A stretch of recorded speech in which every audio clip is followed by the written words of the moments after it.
ನಮಸ್ಕಾರ ಜಿ ಸಂವಾದಕ್ಕೆ ಸ್ವಾಗತ. ಇವತ್ತು ಕೂಡ 3 ವರ್ಷದ ಅದೇ ಚರ್ಚಾ ವಿಷಯ ಮುಖ್ಯಮಂತ್ರಿ ಬದಲಾವಣೆ ಕುರಿತಂತೆಯೇ ಮಾತಾಡ್ತಾ ಇದ್ದೀವಿ. ಆದರೆ ರೈಟ್ ನೌ ಸಿಚುವೇಶನ್ ನೋಡಿದ್ರೆ ಈ ಒಂದು ಜಟಾಪಟಿಗೆ ಒಂದು ಕ್ಲೈಮ್ಯಾಕ್ಸ್ ಹಂತ ಏನಾದರೂ ಬಂದಿದೆಯಾ ಅನ್ನುವಂತಹ ಒಂದು ಕುತೂಹಲ. ಯಾಕಂತ ಹೇಳಿದ್ರೆ ಸಭೆ ನಡೀತಾ ಇದ್ದ ಸಂದರ್ಭದಲ್ಲೇ ರಾಹುಲ್ ಗಾಂಧಿ ಅವರ ಕರೆ ಬರುತ್ತೆ.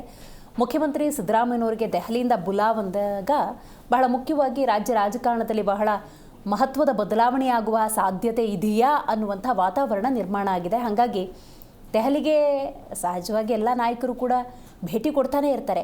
ಬಟ್ ದೆಹಲಿಯಿಂದ ಬುಲಾವ್ ಬಂದಾಗ ನಾಯಕತ್ವ ಬದಲಾವಣೆಗೆ ಸಂಬಂಧಪಟ್ಟಂತೆಯೇ ಮಾತುಕತೆಗಿರಬಹುದಾ ಅನ್ನುವಂಥ ಕುತೂಹಲಕ್ಕೆ ಕಾರಣ ಕರ್ನಾಟಕ ಕಾಂಗ್ರೆಸ್ ಮಾಡಿಕೊಂಡಿರುವಂಥ ಸ್ವಯಂಕೃತ ಅಪರಾಧ. ಯಾಕಂದರೆ ಕಳೆದ 3 ವರ್ಷಗಳಲ್ಲಿ ನೀವು ಗಮನಿಸ್ತಾ ಇದ್ದೀರಿ, 15 ದಿವಸಕ್ಕೆ 3 ತಿಂಗಳಿಗೆ ಆಗಾಗ ಬಂದು ಮುಖ್ಯಮಂತ್ರಿಯಾಗಿ ಸಿದ್ದರಾಮಯ್ಯನವರೇ ಮುಂದುವರಿತಾರೆ ಅಂತ ಒಂದಷ್ಟು ಜನ. ಆ ನಂತರದ ಸಂದರ್ಭದಲ್ಲಿ ಡಿ ಕೆ ಶಿವಕುಮಾರ್ ಅವರ ಬಣ ಅಥವಾ ಅವರ ಅಭಿಮಾನಿಗಳು ಕಾರ್ಯಕರ್ತರು ಅವರ ಇಂಗಿತವನ್ನು ಕೂಡ ವ್ಯಕ್ತಪಡಿಸಿರೋದ್ರಿಂದಾಗಿ ಇದು ಗೊಂದಲದ ಗೂಡಾಗ್ಬಿಟ್ಟಿದೆ. ಅಥವಾ ಈ ಬುಲಾವು, ಈ ದೆಹಲಿಯ ಕರೆ ಅನ್ನೋದು ಮತ್ತೊಂದು ಡೈವರ್ಟಿಂಗ್ ಪಾಲಿಟಿಕ್ಸಾ?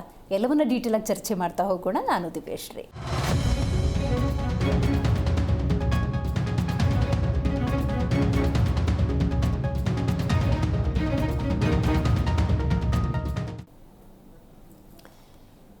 ಈ 3 ವರ್ಷದಲ್ಲಿ ಸಿದ್ದರಾಮಯ್ಯನವರ ಹೇಳಿಕೆಗಳನ್ನು ನಾನು ಉಲ್ಲೇಖ ಮಾಡೋದಾದರೆ, ಆರಂಭದಲ್ಲಿ ಯಾವ ಥರ ಇತ್ತು ಸಿದ್ದರಾಮಯ್ಯನವರ ಮಾತಿನ ಧಾಟಿ ಅನ್ನೋದಾದರೆ, 5 ವರ್ಷ ನಾನೇ CM ಅಂತಿದ್ರು. ಆಮೇಲೆ ಡಿ ಕೆ ಶಿವಕುಮಾರ್ ಅವರ ವಿಚಾರವನ್ನು ಪ್ರಸ್ತಾಪ ಮಾಡಿದ ಸಂದರ್ಭದಲ್ಲೇ ಯಾವ ಒಪ್ಪಂದ ಎಲ್ಲಾಗಿದೆ ಈ ರೀತಿಯ ಧಾಟಿಯ ಒಂದಷ್ಟು ವಿಚಾರಗಳನ್ನು ಪ್ರಸ್ತಾಪ ಮಾಡಿದರು.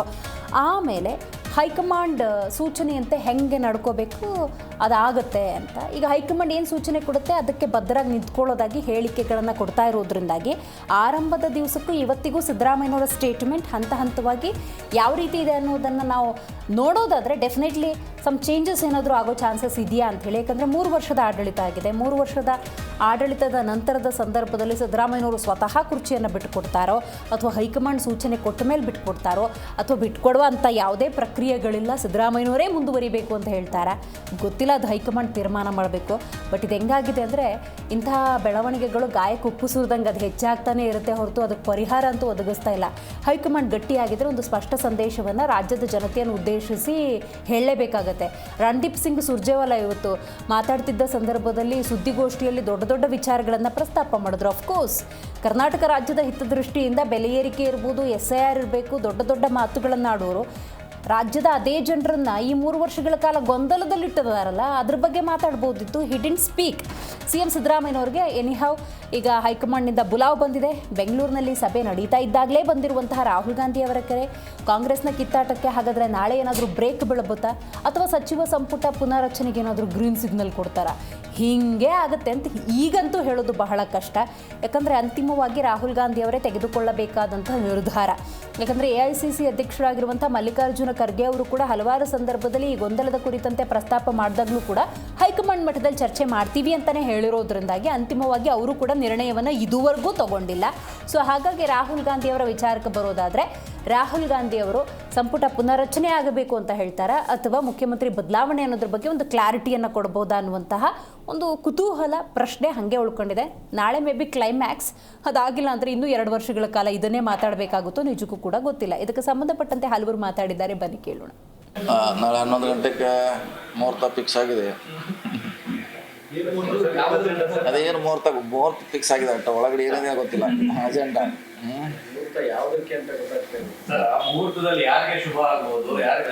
ಅದು ನಮ್ಮ ಕಡೆ ಇಲ್ಲ, ಲೆಕ್ಕ ನಮ್ಮ ಕಡೆ ಇಲ್ಲ. ಏನು ನೀವೇ ಹೇಳ್ಬೇಕು, ಏನು ಮಾಡ್ಬೇಕು. ಮುಹೂರ್ತ ಅಷ್ಟೇ ಫಿಕ್ಸ್ ಆಗಿದೆ. ಇಲ್ಲಿವರೆಗೆ ನಾವು ಹೇಳ್ತಿದ್ವಿ ಬೇಗ ಇತ್ಯರ್ಥ ಅಂತ ಬಂದಿದ್ದೀವಿ. ಈಗ ನಾಳೆ 11 ಗಂಟೆಗೆ ಅಷ್ಟೇ ಆಗಲೇಬೇಕಲ್ಲ. ನಾವು ಭಾಳ ಎಲ್ಲರದ್ದು ಡಿಪೆಂಡ್ ಅದೇ ಇದೆ. ಇತ್ಯರ್ಥ ಆಗ್ಬೇಕು ಅಂತ ಹೇಳ್ತಾ ಇದ್ದೀವಿ. ಮುಹೂರ್ತ ಫಿಕ್ಸ್ ಆಗಿದೆ ನಾಳೆ 11 ಗಂಟೆಗೆ. ಸೊ ಅಲ್ಲೇನು ತೀರ್ಮಾನ ಐತೆ ಗೊತ್ತಿಲ್ಲ, ಕಾಯ್ಬೇಕಷ್ಟೇ ನಾವೆಲ್ಲ. ಇಲ್ಲ, ನಾವು ಹೋಗ್ತಿಲ್ಲ.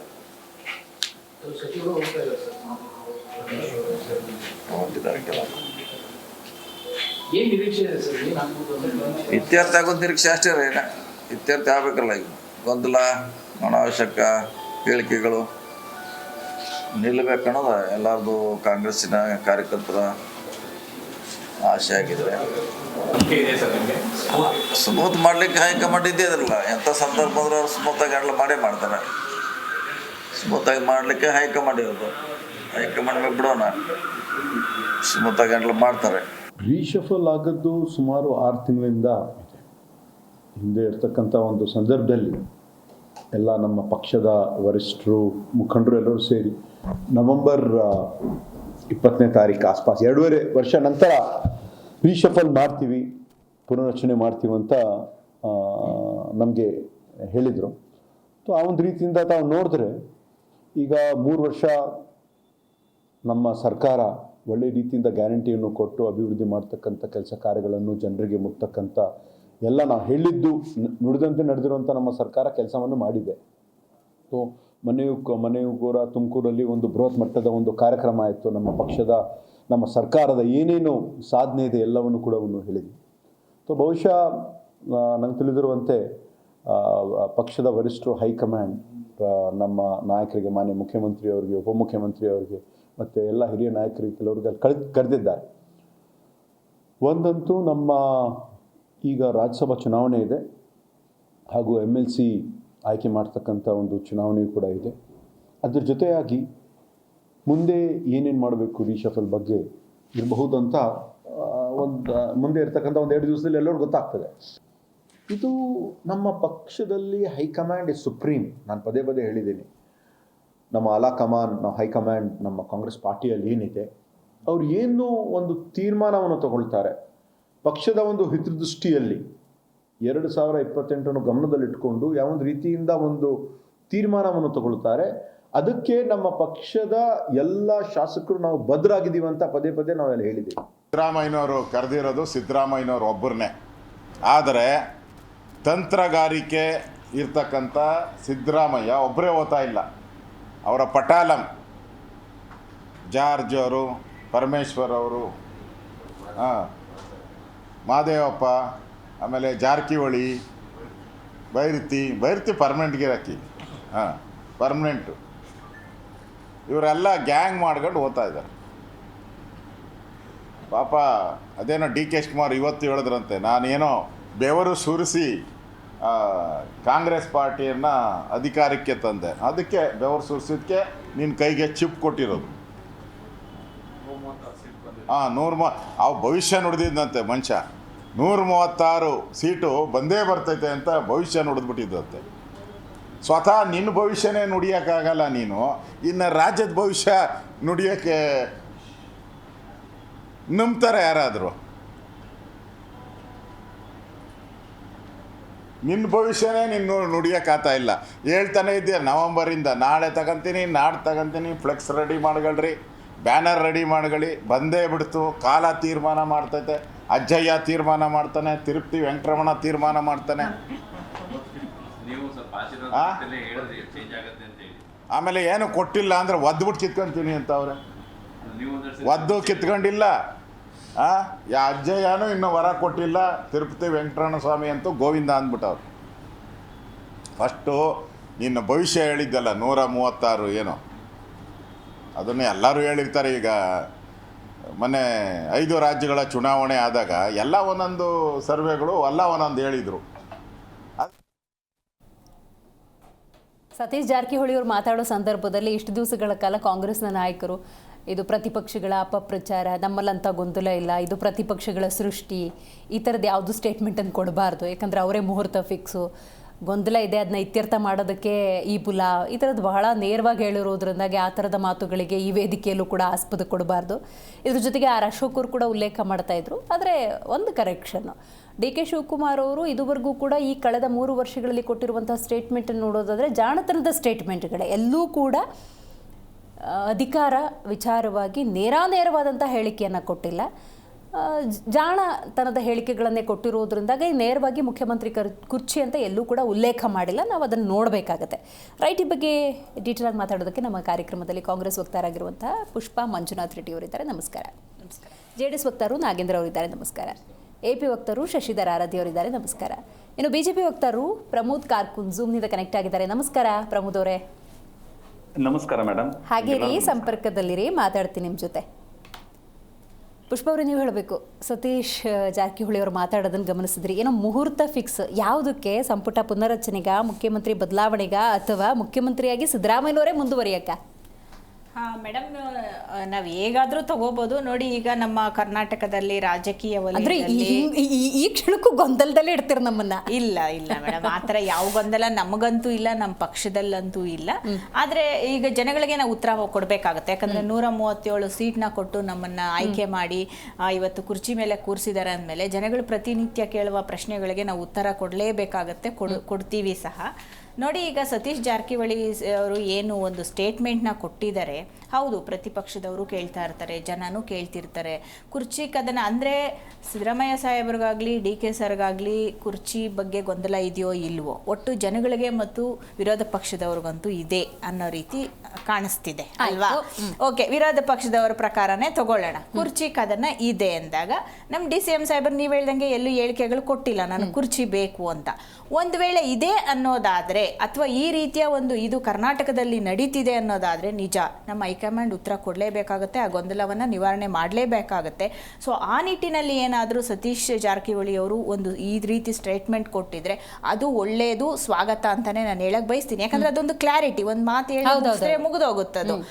ಈಗ ನನ್ನ ಪ್ರಕಾರ CM ಸಾಹೇಬ್ರನ್ನ ಏನು ದೆಹಲಿಗೆ ಬುಲಾವ್ ಕೊಟ್ಟಿದ್ದಾರೆ ಅಂತ ಹೇಳ್ತಿದ್ದಾರೆ, ನನ್ನ ಪ್ರಕಾರ ರಾಜ್ಯಸಭೆದು ಒಂದು ಆಯ್ಕೆ ಮಾಡಬೇಕಾಗುತ್ತೆ. ಈಗ ಖರ್ಗೆ ಸಾಹೇಬ್ರ ಒಂದು ಇದು ಮುಗಿದಿರುತ್ತೆ, ಅದಲ್ಲದೆ GBA ಚುನಾವಣೆಗಳಿದೆ. ಸೊ ಈ ರೀತಿ ಇರೋದ್ರಿಂದ ಮತ್ತೆ ನಮ್ಮ ಸಂಪುಟ ಪುನರ್ರಚನೆ ಆಗ್ಬೇಕಾಗಿದೆ. ಇಲ್ಲ, GBA ಎಲೆಕ್ಷನ್ಸ್ದು ಈಗ ನಮ್ಮ DK ಸಾಹೇಬ್ರು ಹೋಗ್ತಿರೋದು ಅದೇ ಕಾರಣಕ್ಕೆ, GBA ಎಲೆಕ್ಷನ್ ಬಗ್ಗೆ ಮಾತಾಡಬೇಕಾಗತ್ತೆ. ಸೊ ಮತ್ತೆ ಸಂಪುಟ ಪುನರ್ರಚನೆ ದೀರ್ಘಕಾಲದಿಂದ ಮಾಡಬೇಕು ಅನ್ನೋದು ಒಂದು 2-3 ಸಲ ಸುರ್ಜೇವಾಲ ಅವರು ಸಹ ಪ್ರಸ್ತಾಪ ಮಾಡಿದ್ರು. ಸೊ ಆ ನಿಟ್ಟಿನಲ್ಲಿ ಸಂಪುಟ ಪುನರ್ರಚನೆ, ರಾಜ್ಯಸಭಾ ಒಂದು ಏನು ಖರ್ಗೆ ಅವರ ಒಂದು ಇದು ಮುಗಿದಿದೆ ಅದರ ಬಗ್ಗೆ ಒಂದು ಮಾತಾಡೋದಿರ್ಬೋದು. ಮತ್ತೆ ರಾಜಕೀಯವಾಗಿ ಏನೆಲ್ಲ ಬೆಳವಣಿಗೆಗಳಿರುತ್ತೆ ಅದನ್ನೆಲ್ಲಾನು ಒಂದು ಆಂತರಿಕವಾಗಿ ಅದರ ಬಗ್ಗೆ ಡಿಸ್ಕಷನ್ ಮಾಡೋದಕ್ಕೆ ದೆಹಲಿಗೆ ಹೋಗಿರೋದು ನಿಜ. ಸೊ ಒಂದು ಒಳ್ಳೆಯ ಸುದ್ದಿಯೊಂದಿಗೆ ನಮ್ಮ ನಾಯಕರು ಬರ್ತಾರೆ ಅನ್ನೋ ಭರವಸೆ ನಮಗಿದೆ. 3 ವರ್ಷದಿಂದ ಇದನ್ನೇ ಮಾತಾಡ್ತಾ ಇದೀವಿ, ಈಗಲಾದ್ರೂ ಒಂದು ಕ್ಲಾರಿಟಿ ಕೊಡ್ಬೋದು ಅಂತ ಅನ್ಸುತ್ತಾ? ನಾಳೆ ನಾವು ಅದೇ ಹೇಳ್ತಿದೀವಿ ನೋಡಿ, CMಗೂ DCMಗೂ ಗೊಂದಲ ಇಲ್ಲ ಮೇಡಮ್. ವಿರೋಧ ಪಕ್ಷದವರಿಗೆ ಮತ್ತೆ ಈಗ ಮಾತಾಡೋ ಜನರಿಗೆ ಯಾರೇ ಮಾತಾಡ್ಲಿ ತಪ್ಪು ಅಂತಾನೂ ನಾನು ಹೇಳಲ್ಲ. ಯಾಕಂದ್ರೆ ಈಗ ನಮಗೆ ಆಗ್ಲಿ ಒಂದು ಕುತೂಹಲ ಇರುತ್ತೆ. ಅವತ್ತು ಯಡಿಯೂರಪ್ಪ ಅವರು ಮುಖ್ಯಮಂತ್ರಿ ಆಗಿದ್ದಾಗ ಈ ರೀತಿಯ ಬೆಳವಣಿಗೆಗಳು ಸಾಕಷ್ಟು ನಡೀತು. ಅವಾಗ ನಮಗೂ ಕುತೂಹಲ ಇತ್ತು, ಏನಾಗ್ಬೋದು, ಏಕೆ, ನಾಳೆ ಏನಾಗ್ಬೋದು ಅಂತ ನಾವು TV ಮುಂದೆ ಕೂತ್ಕೊಂಡು ನೋಡಿದ್ ನಿಜಾನೆ. ಹಾಗಂತ ಅದು ನಾನು ತಪ್ಪು ಅಂತಾನೂ ಹೇಳಲ್ಲ. ಒಂದು ರೀತಿಯ ಗೊಂದಲಗಳು ಸೃಷ್ಟಿಯಾಗಿದ್ರೆ ಅದಕ್ಕೆ ಫುಲ್ ಸ್ಟಾಪ್ ಇಡ್ಲಿ ಅಂತಾನೆ ನಾನು ಈ ಮೂಲಕ ಹೇಳ್ತೇನೆ ಮೇಡಮ್. Okay, right. ನಾಗೇಂದ್ರ ಅವರು ನೀವು ಹೇಳಬೇಕು, 3 ವರ್ಷಗಳಿಂದ ನೀವು ಚರ್ಚೆ ಮಾಡ್ತಿದ್ದ ವಿಷಯಕ್ಕೆ ಅಂತೂ ಇಂತೂ ಇತ್ಯರ್ಥ ಹಾಡೋದಕ್ಕೆ ಕಾಂಗ್ರೆಸ್ ಹೈಕಮಾಂಡ್ ಮುಂದಾಗಿದೆ. ಮೇಡಮ್, ಇದೊಂದು ನಾಟಕದ ಕಂಪ್ನಿ. ಈ ಕಂಪ್ನಿಗೆ ಇಲ್ಲಿ ರಾಜ್ಯ ಸರ್ಕಾರ ನಡ್ಕೊಂತ ರೀತಿ ಎದ್ದು ಕಾಣಿಸ್ತಾ ಇದೆ. ಇವತ್ತು ಅವರು ಪರಿಸ್ಥಿತಿ ಯಾವ ರೀತಿ ಇದೆ ಅಂದ್ರೆ, ಈ ಸರ್ಕಾರ ಬಿದ್ದೋಗುತ್ತೋ ಉಳಿಯುತ್ತೋ ಅನ್ನೋ ಅಂಚಿನಲ್ಲಿ ನಿಂತಿದ್ದಾರೆ. DK ಶಿವಕುಮಾರ್ ಸರ್ಕಾರ DK ಶಿವಕುಮಾರ್ CM ಸ್ಥಾನ ಕೊಟ್ಟರೆ ಸಿದ್ದರಾಮಯ್ಯ ಅವರು ಏನೆಲ್ಲ ಮಾಡ್ಬೋದು? ಯಾಕಂದ್ರೆ 2014ರಿಂದ JDS ಪಕ್ಷನ ಹೆಂಗ ಅವರು ಅಲ್ಲಿ ಒಂದು ರೀತಿಯಾಗಿ ನಡೆಸ್ಕೊಂಡ್ರು. ಅದಾದ್ಮೇಲೆ 2018ರಲ್ಲಿ ಆಪರೇಷನ್ ಕಮಲ ಹೆಂಗ್ ಮಾಡಿದ್ರು, ಮತ್ತೆ ಸಿದ್ದರಾಮಯ್ಯವರ ರಾಜ್ಯಕ್ಕೆ ಚೆನ್ನಾಗಿ ಗೊತ್ತಿದೆ ಅವ್ರಿಗೆ. ಹಂಗಾಗಿ ಸಿದ್ದರಾಮಯ್ಯ ಏನಾದ್ರು CM ಸ್ಥಾನದಲ್ಲಿ ಉಳಿಸಿದ್ರೆ ಸರ್ಕಾರ ಬಿದ್ದೋಗುತ್ತೆ ಅನ್ನೋದು ಗ್ಯಾರಂಟಿ ಖಾತ್ರಿ ಆಗಿದೆ. 100%. ಯಾಕಂದ್ರೆ ಅವರು ಪೂರ್ಣ ಅಧಿಕಾರಿ ರಾಜಕಾರಣ ಮಾಡ್ಕೊಂಡ್ ಬಂದಿರೋರು, ಅಲ್ಪ ಅಧಿಕಾರಿ ಅಲ್ಲ, ಮತ್ತೆ ಪೂರ್ಣವಾಗಿ ಅಧಿಕಾರದಲ್ಲಿರುವಂತವ್ರು, ಮತ್ತೆ ಅವ್ರು ಕೊನೆ ಮಳೆವರೆಗೂ ಕಾಂಗ್ರೆಸ್ ಸರ್ಕಾರದಲ್ಲಿ ಇರ್ತಾರೆ. ಯಾಕಂದ್ರೆ ಅವ್ರ ಸಿದ್ಧಾಂತ ಇಷ್ಟೇ, ನಾನು ಇಲ್ಲ ಆ ಥರದ್ದು ಆಗಲ್ಲ. ಏನಂದ್ರೆ ಇವರು ಉದ್ದೇಶ ಇಷ್ಟೇ, ಸಿದ್ದರಾಮಯ್ಯವರು ನಾನು ಉಳಿಯೋವರೆಗೂ ಅಧಿಕಾರದಲ್ಲಿ ಇರೋವರೆಗೂ ನಾನು ಕೊನೆಯವರೆಗೂ CM ಆಗಿರ್ಬೇಕನ್ನೋ ಸಿದ್ಧಾಂತ ಅಲ್ಲ ಅವರೇ.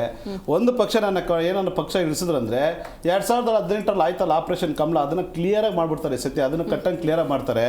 ಇವರ ಒಂದು ನಾಟಕದ ಕಂಪ್ನಿಗೆ ಜನರ ಭಿಕ್ಷೆ ಅಂತ ಹೇಳ್ಕೊಂತಾರೆ. ಜನರ ಭಿಕ್ಷೆಯಿಂದ 136 ಸೀಟು ಹರಿತೀನಿ ಅಂತ ಹೋಗಿ ಪೇಪರು ಪೆನ್ ಕೇಳ್ಕೊಂಡ್ರಲ್ಲ ಜನರ ಮುಂದೆ, ಒಂದು ಪೇಪರ್ ಕೊಡಿ, ಒಂದು ಪೆನ್ ಕೊಡಿ, ನಾನು ಹರಿತೀನಿ ಅಂತ ಜನ ಮುಂದೆ ಬೆಳ್ಕೊಂಡಂಥವ್ರು ಇವತ್ತು ಏನು ಹರಿತಾ ಇದ್ದಾರೆ ಅಂತ ಪ್ರಶ್ನೆ ಆಗ್ತಾ ಇದೆ. ಇದೆ. ಇವತ್ತು ಇಂಡಿಯಾ ಒಕ್ಕೂಟ ಸರ್ಕಾರದಲ್ಲಿ ವಿಜಯ್ ಜೊತೆ 5 ಜನ MLA ಕೊಟ್ಟು ಇವತ್ತು ಸರ್ಕಾರ ರಚನೆ ಮಾಡಿದ್ರಲ್ಲ, ಇವಾಗಾದ್ರೂ ಬೆಂಗಳೂರು ಜನಕ್ಕೆ ಏನೋ ಒಂದು ಭರವಸೆ ಕೊಟ್ಟಿದ್ರಲ್ಲ, ನಿರೀಕ್ಷೆ ಇಟ್ಟಿದ್ರಲ್ಲ.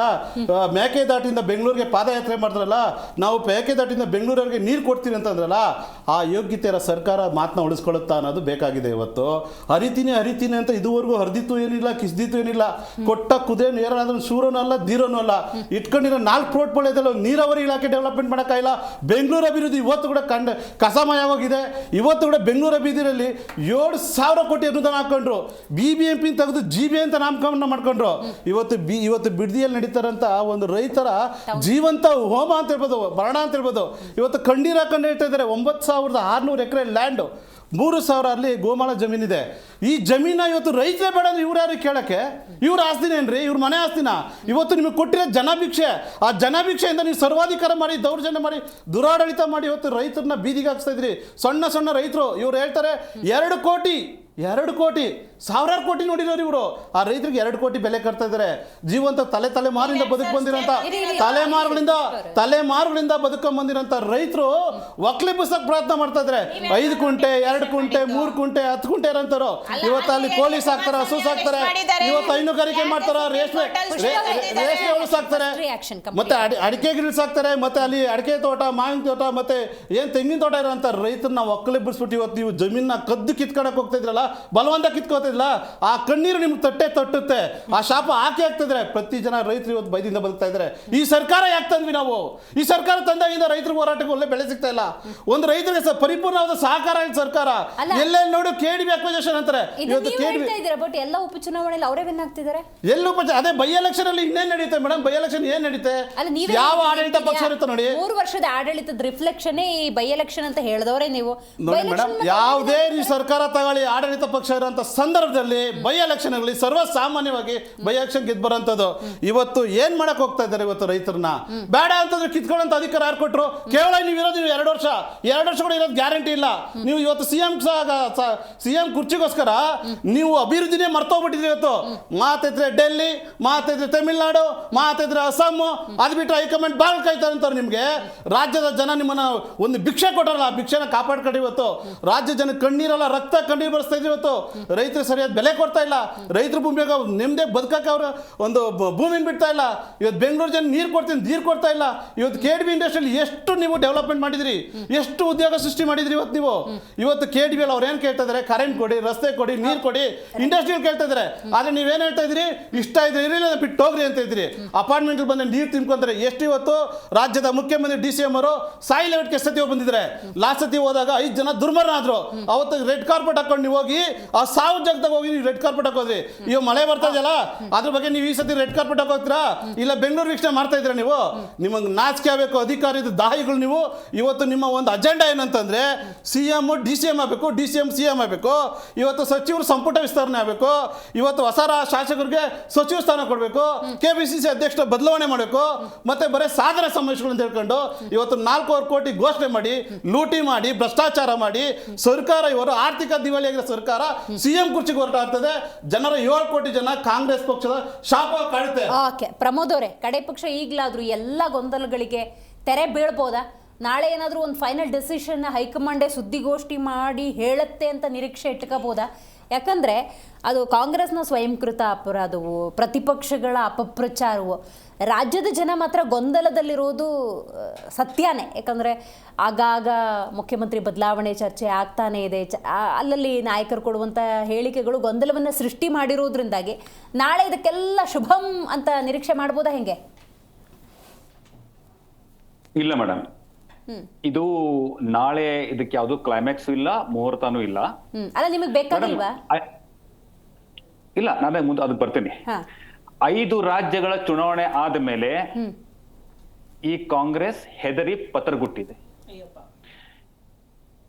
ಈ ATM ಏನಿದೆಲ್ಲ, ATM ಒಂದು ಮಷೀನಿಂದ ಏನೊಂದು ಹಣ ಹೊರಗೆ ಬರುತ್ತೆ, ಅದಕ್ಕೆ ಡಿಸ್ಟರ್ಬ್ ಮಾಡ್ಲಿಕ್ಕೆ ಇವರ ಹೈಕಮಾಂಡ್ ಹೋಗುದಿಲ್ಲ. ರಾಜ್ಯದಲ್ಲಿ ಏನ್ ನಡೀತಾ ಇದೆ ಅಂದ್ರೆ, ಒಂದು ಅಧಿಕಾರ ದಾಹ, ಕುರ್ಚಿ ಕಚ್ಚಾಟ. ಇವರಿರೋ MLAಗಳು ನಮಗ ಮಂತ್ರಿ ಸ್ಥಾನ ಬೇಕು ಅಂತ ಓಪನ್ ಆಗಿ ಬೇಲೂರ್ ಕೃಷ್ಣಾಂಕರ್ ಅವರು ಓಪನ್ ಆಗಿನೇ ಒಂದು ಸವಾಲ್ ಹಾಕ್ತಾ ಇದ್ದಾರೆ. ಇನ್ನೊಂದು ಇವರ ತುಷ್ಟೀಕರಣ. ಮತ್ತೆ ಶೂನ್ಯ ಅಭಿವೃದ್ಧಿ, ಇದು ಇಲ್ಲಿ ತನಕ. ಇನ್ನೊಂದು ಆ್ಯಡ್ ಮಾಡ್ತೀನಿ ನೀವು ಹೇಳಿದ ಪಾಯಿಂಟಿಗೆನೆ. ಅಂದರೆ ಇಲ್ಲಿರುವಂತಹ ಹಣದ ಹೊಳೆಯನ್ನು ಡಿಸ್ಟರ್ಬ್ ಮಾಡೋಕ್ಕೆ ಹೈಕಮಾಂಡ್ ನಿರ್ಧಾರ ಮಾಡಲ್ಲ ಅಂತ ಹೇಳಿದ್ರಲ್ವಾ. ಈಗ ಸಿದ್ದರಾಮಯ್ಯನವರು ಮುಖ್ಯಮಂತ್ರಿ ಸ್ಥಾನದಲ್ಲಿ ಕುತ್ಕೊಂಡಿದ್ರೆ ಮನಿ ಫ್ಲೋ ಚೆನ್ನಾಗಿರುತ್ತೆ ಅಂತನಾ? ಒಟ್ಟಾರೆ ಇದೇನಿದು ಕರ್ನಾಟಕ ಏನು ಕಾಂಗ್ರೆಸ್ ಹೈಕಮಾಂಡ್ ಏನು ATM ಆಗಿದೆ, ಅದನ್ನ ಯಾವ್ದು ಡಿಸ್ಟರ್ಬ್ ಮಾಡ್ಲಿಕ್ಕೆ ಹೋಗುದಿಲ್ಲ ಅಂತ ನನ್ನೊಂದು ಅನಿಸಿಕೆ. ಮೇಡಮ್ ಇನ್ನೊಂದು, ಮೇಡಮ್ ಚೀಫ್ ಮಿನಿಸ್ಟರ್ ಅವರು ಮಾಧ್ಯಮ ಜೊತೆ ಒಂದು ಪ್ರತಿಕ್ರಿಯೆ ನೀಡುವಾಗ ಯಾವುದು ಅಜೆಂಡಾ ಇಲ್ಲದೆ ನನಗೆ ಹೈಕಮಾಂಡ್ ಬುಲಾವ್ ಮಾಡಿದೆ ಅಂತ ಹೇಳ್ತಾ ಇದ್ದಾರೆ. ಮೇಡಮ್ ಎಷ್ಟು ಹಾಸ್ಯಾಸ್ಪದ. ಅಂದ್ರೆ ಈ ಒಬ್ಬ ರಾಜ್ಯದ ಘನವತ್ತ ಮುಖ್ಯಮಂತ್ರಿಗೆ ರಾಜ್ಯದಲ್ಲಿ ಕೆಲಸ ಇಲ್ವಾ ಏನು? 141 ಸೀಟ್ ಬಂದ್ಬಿಟ್ಟಿದೆ, ಅದಕ್ಕೆ ಹೈಕಮಾಂಡ್ ಅವರು ಈ ಒಂದು ರಾಜ್ಯವನ್ನ ಸಹಜ ರೂಪ ತಗೊಂಡ್ಬಿಟ್ಟಿದ್ದಾರೆ, ಅದಕ್ಕೆ ನೀವು ಬನ್ನಿರಿ, आओ ಸಿದ್ದರಾಮಯ್ಯ ಜಿ, ಮೈ ಇದರ್ ಸೆ ಆಲೂ ಡಾಲೂಂಗಾ ಉದರ್ ಸೆ ಸೋನಾ ನಿಕಾಲಿಯೇ ಅಂತ ಹೇಳಿ ಕರೆದಾರ ಹೈಕಮಾಂಡ್ ಅವರು. ಮೇಡಮ್ ಎಂತ ಹಾಸ್ಯಾಸ್ಪದ. DCM ಅವ್ರು ಹೇಳ್ತಾರೆ ನಾನು ಕರೆದಿಲ್ಲ, ಕರೆದ್ರೆ ಹೋಗ್ತೇನೆ, ಆದ್ರೆ ಸಾಯಂಕಾಲ ಅವ್ರು ದಿಲ್ಲಿಗೆ ಹೋಗ್ತಾ ಇದ್ದಾರೆ ಮೇಡಮ್. ಮೇಡಮ್ ಈ ಎಲ್ಲಾ ಪ್ರಹಸನ DK ಶಿವಕುಮಾರ್ ಅವರು ಕೊಟ್ಟ ಒಂದು ಸ್ಟೇಟ್ಮೆಂಟ್, ಹಳೆ ಸ್ಟೇಟ್ಮೆಂಟು ನಮ್ದು ಅಗ್ರಿಮೆಂಟ್ ಆಗಿದೆ, ಅದರ ಪ್ರಕಾರನೇ ಅಧಿಕಾರ ಹಸ್ತಾಂತರ ಆಗುತ್ತೆ ಅಂತ ಹೇಳಿದಾರೆ ಮೇಡಮ್. ಕಾಂಗ್ರೆಸ್ ವಕ್ತಾರ ಹೇಳಿದ್ರು ಯಾವುದು ಗೊಂದಲ ಇಲ್ಲ ಅಂತ ಹೇಳ್ತಾ ಇದಾರೆ ಮೇಡಮ್. ಗೊಂದಲ ಇದೆ, ಅಗದಿ ಆ ಒಂದು ಗೊಂದಲ ಕೊಳತ್ ನಾರ್ತಾ ಇದೆ, ಬೆಂಕಿ ಇಲ್ಲದೆ ಹೊಗೆ ಆಡುದಿಲ್ಲ ಮೇಡಮ್. ಆಮೇಲೆ ಇನ್ನೊಂದು, ಜಾರಕಿಹೊಳಿ ಅವರು ಹೇಳ್ತಾರೆ ಮುಹೂರ್ತ ಫಿಕ್ಸ್ ಆಗಿದೆ. ಮೇಡಮ್ ಇದು ಎಲ್ಲಾನು ಒಂದು ಕಡೆ ಡೈವರ್ಟಿಂಗ್ ಟ್ಯಾಕ್ಟಿಕ್ಸ್. ನೀವು ಈ ರಾಜ್ಯದಲ್ಲಿ ಅತಿವೃಷ್ಟಿ, ಅನಾವೃಷ್ಟಿ, ಒಂದು ಬರಗಾಲ, ಒಂದು ಫಸಲಿಗೆ ಮೊನ್ನೆ ಮಳೆ ಆದ್ಮೇಲೆ ಏನು ಫಸಲೆಲ್ಲ ಹಾಳಾಗಿ ಹೋಗ್ಬಿಟ್ಟಿದೆ, ಅದನ್ನು ಹೋಗ್ಲಿಕ್ಕೆ ಇವ್ರ ಹತ್ರ ಏನೊಂದು ಉಸ್ತುವಾರಿ ಸಚಿವರಿದ್ದಾರೆ, ಅವರಿಗೆ ಹೋಗ್ಲಿಕ್ಕೆ ಒಂದು ಸಮಯ ಇಲ್ಲ. ಅಲ್ಲಿಯ ಒಂದು ಚುನಾಯಿತ ಕಾಂಗ್ರೆಸ್ ಪ್ರತಿನಿಧಿಗಳಿಗೆ ಅಲ್ಲಿ ಹೋಗ್ಲಿಕ್ಕೆ ಸಮಯ ಇಲ್ಲ. ಇವರು ದಿಲ್ಲಿಗೆ ಹೋಗ್ತಾರೆ ಹೊರತು ಹಳ್ಳಿಗೆ ಹೋಗುದಿಲ್ಲ ಮೇಡಮ್. ಇದು ಈ ರಾಜ್ಯವನ್ನ ಈ ಕಾಂಗ್ರೆಸ್ ನರಕ ಮಾಡಿಟ್ಟಿದೆ. ಇಲ್ಲಿ ಹೋಗದಂಗೆ ಹಳ್ಳಿಗೆ ಬರೋಂಗೆ ಮಾಡೋ ತಾಕತ್ ಯಾರಿಗಿರುತ್ತೆ ಗೊತ್ತಾ ಪ್ರಮೋದ್ ಅವರೇ? ನಿಮ್ಗಿರುತ್ತೆ ಆಕ್ಚುಲಿ ಪ್ರತಿಪಕ್ಷವಾಗಿ. ನೀವು ಹಂಗೆ ಬಿಟ್ಬಿಟ್ಟಿದ್ದೀರಿ. ನೆಕ್ಸ್ಟ್ ಮಂತಲ್ಲಿ ಸರ್ಕಾರನೇ ಬೀಳ್ಬೋದು ಅಂತ ಕಾಯ್ಕೊಂಡೆ 3 ವರ್ಷ ತಳ್ಳಿದ್ರಿ. ಅದ್ರ ಬಗ್ಗೆ ಇನ್ನೂ ಡೀಟೇಲ್ ಆಗಿ ಮಾತಾಡ್ತೀನಿ, ಯಾಕಂದ್ರೆ ಪ್ರತಿಪಕ್ಷದ ಜವಾಬ್ದಾರಿ ಮೇಜರ್ ರೋಲ್. ನಂಗೆ ಅದ್ರ ಬಗ್ಗೆ ನಿಮ್ಮ ಹತ್ರ ಇನ್ನೂ ಮಾಹಿತಿ ತಗೊಳ್ಳೋದಿದೆ. ನಾನು AP ವಕ್ತಾರ ಹತ್ರ ಮಾತಾಡ್ಬಿಡ್ತೀನಿ. ಒಂದೇ ಸೆಂಟೆನ್ಸ್ ಹೇಳ್ಬಿಡ್ತೀನಿ. ನೀವು ಕರೆಕ್ಟ್ ಆಗಿ ಹೇಳಿದ್ರ. ಈ ಮಾಧ್ಯಮದಲ್ಲಿ ನಮ್ಮನ್ನೇನು ಕರೆದು ಕೂಡ್ಸಿದ್ರಲ್ಲ, ನಿಮಗೆ ಧನ್ಯವಾದ ಹೇಳಬೇಕು. ಈ ರಾಜ್ಯ ಸರ್ಕಾರವನ್ನ ಕಣ್ಣು ತೆರೆಸಿ ಒಂದು ಚಾಟಿ ಬೀಸಿ ನಿಮ್ಮ ಕರ್ತವ್ಯ ಏನು ಅನ್ನೋದು ಹೇಳಲಿಕ್ಕೆ ಈ ನಿಮ್ಮ ಜಿ ಕನ್ನಡ ನ್ಯೂಸ್ ನಮಗೊಂದು ಅವಕಾಶ ಕೊಟ್ಟಿದೆ. ಅದಕ್ಕೆ ನಾ ಅದೇ ಮಾಡ್ತಾ ಇದ್ದೀನಿ. ನಿಮಗೆ ಧನ್ಯವಾದಗಳು. Right got it.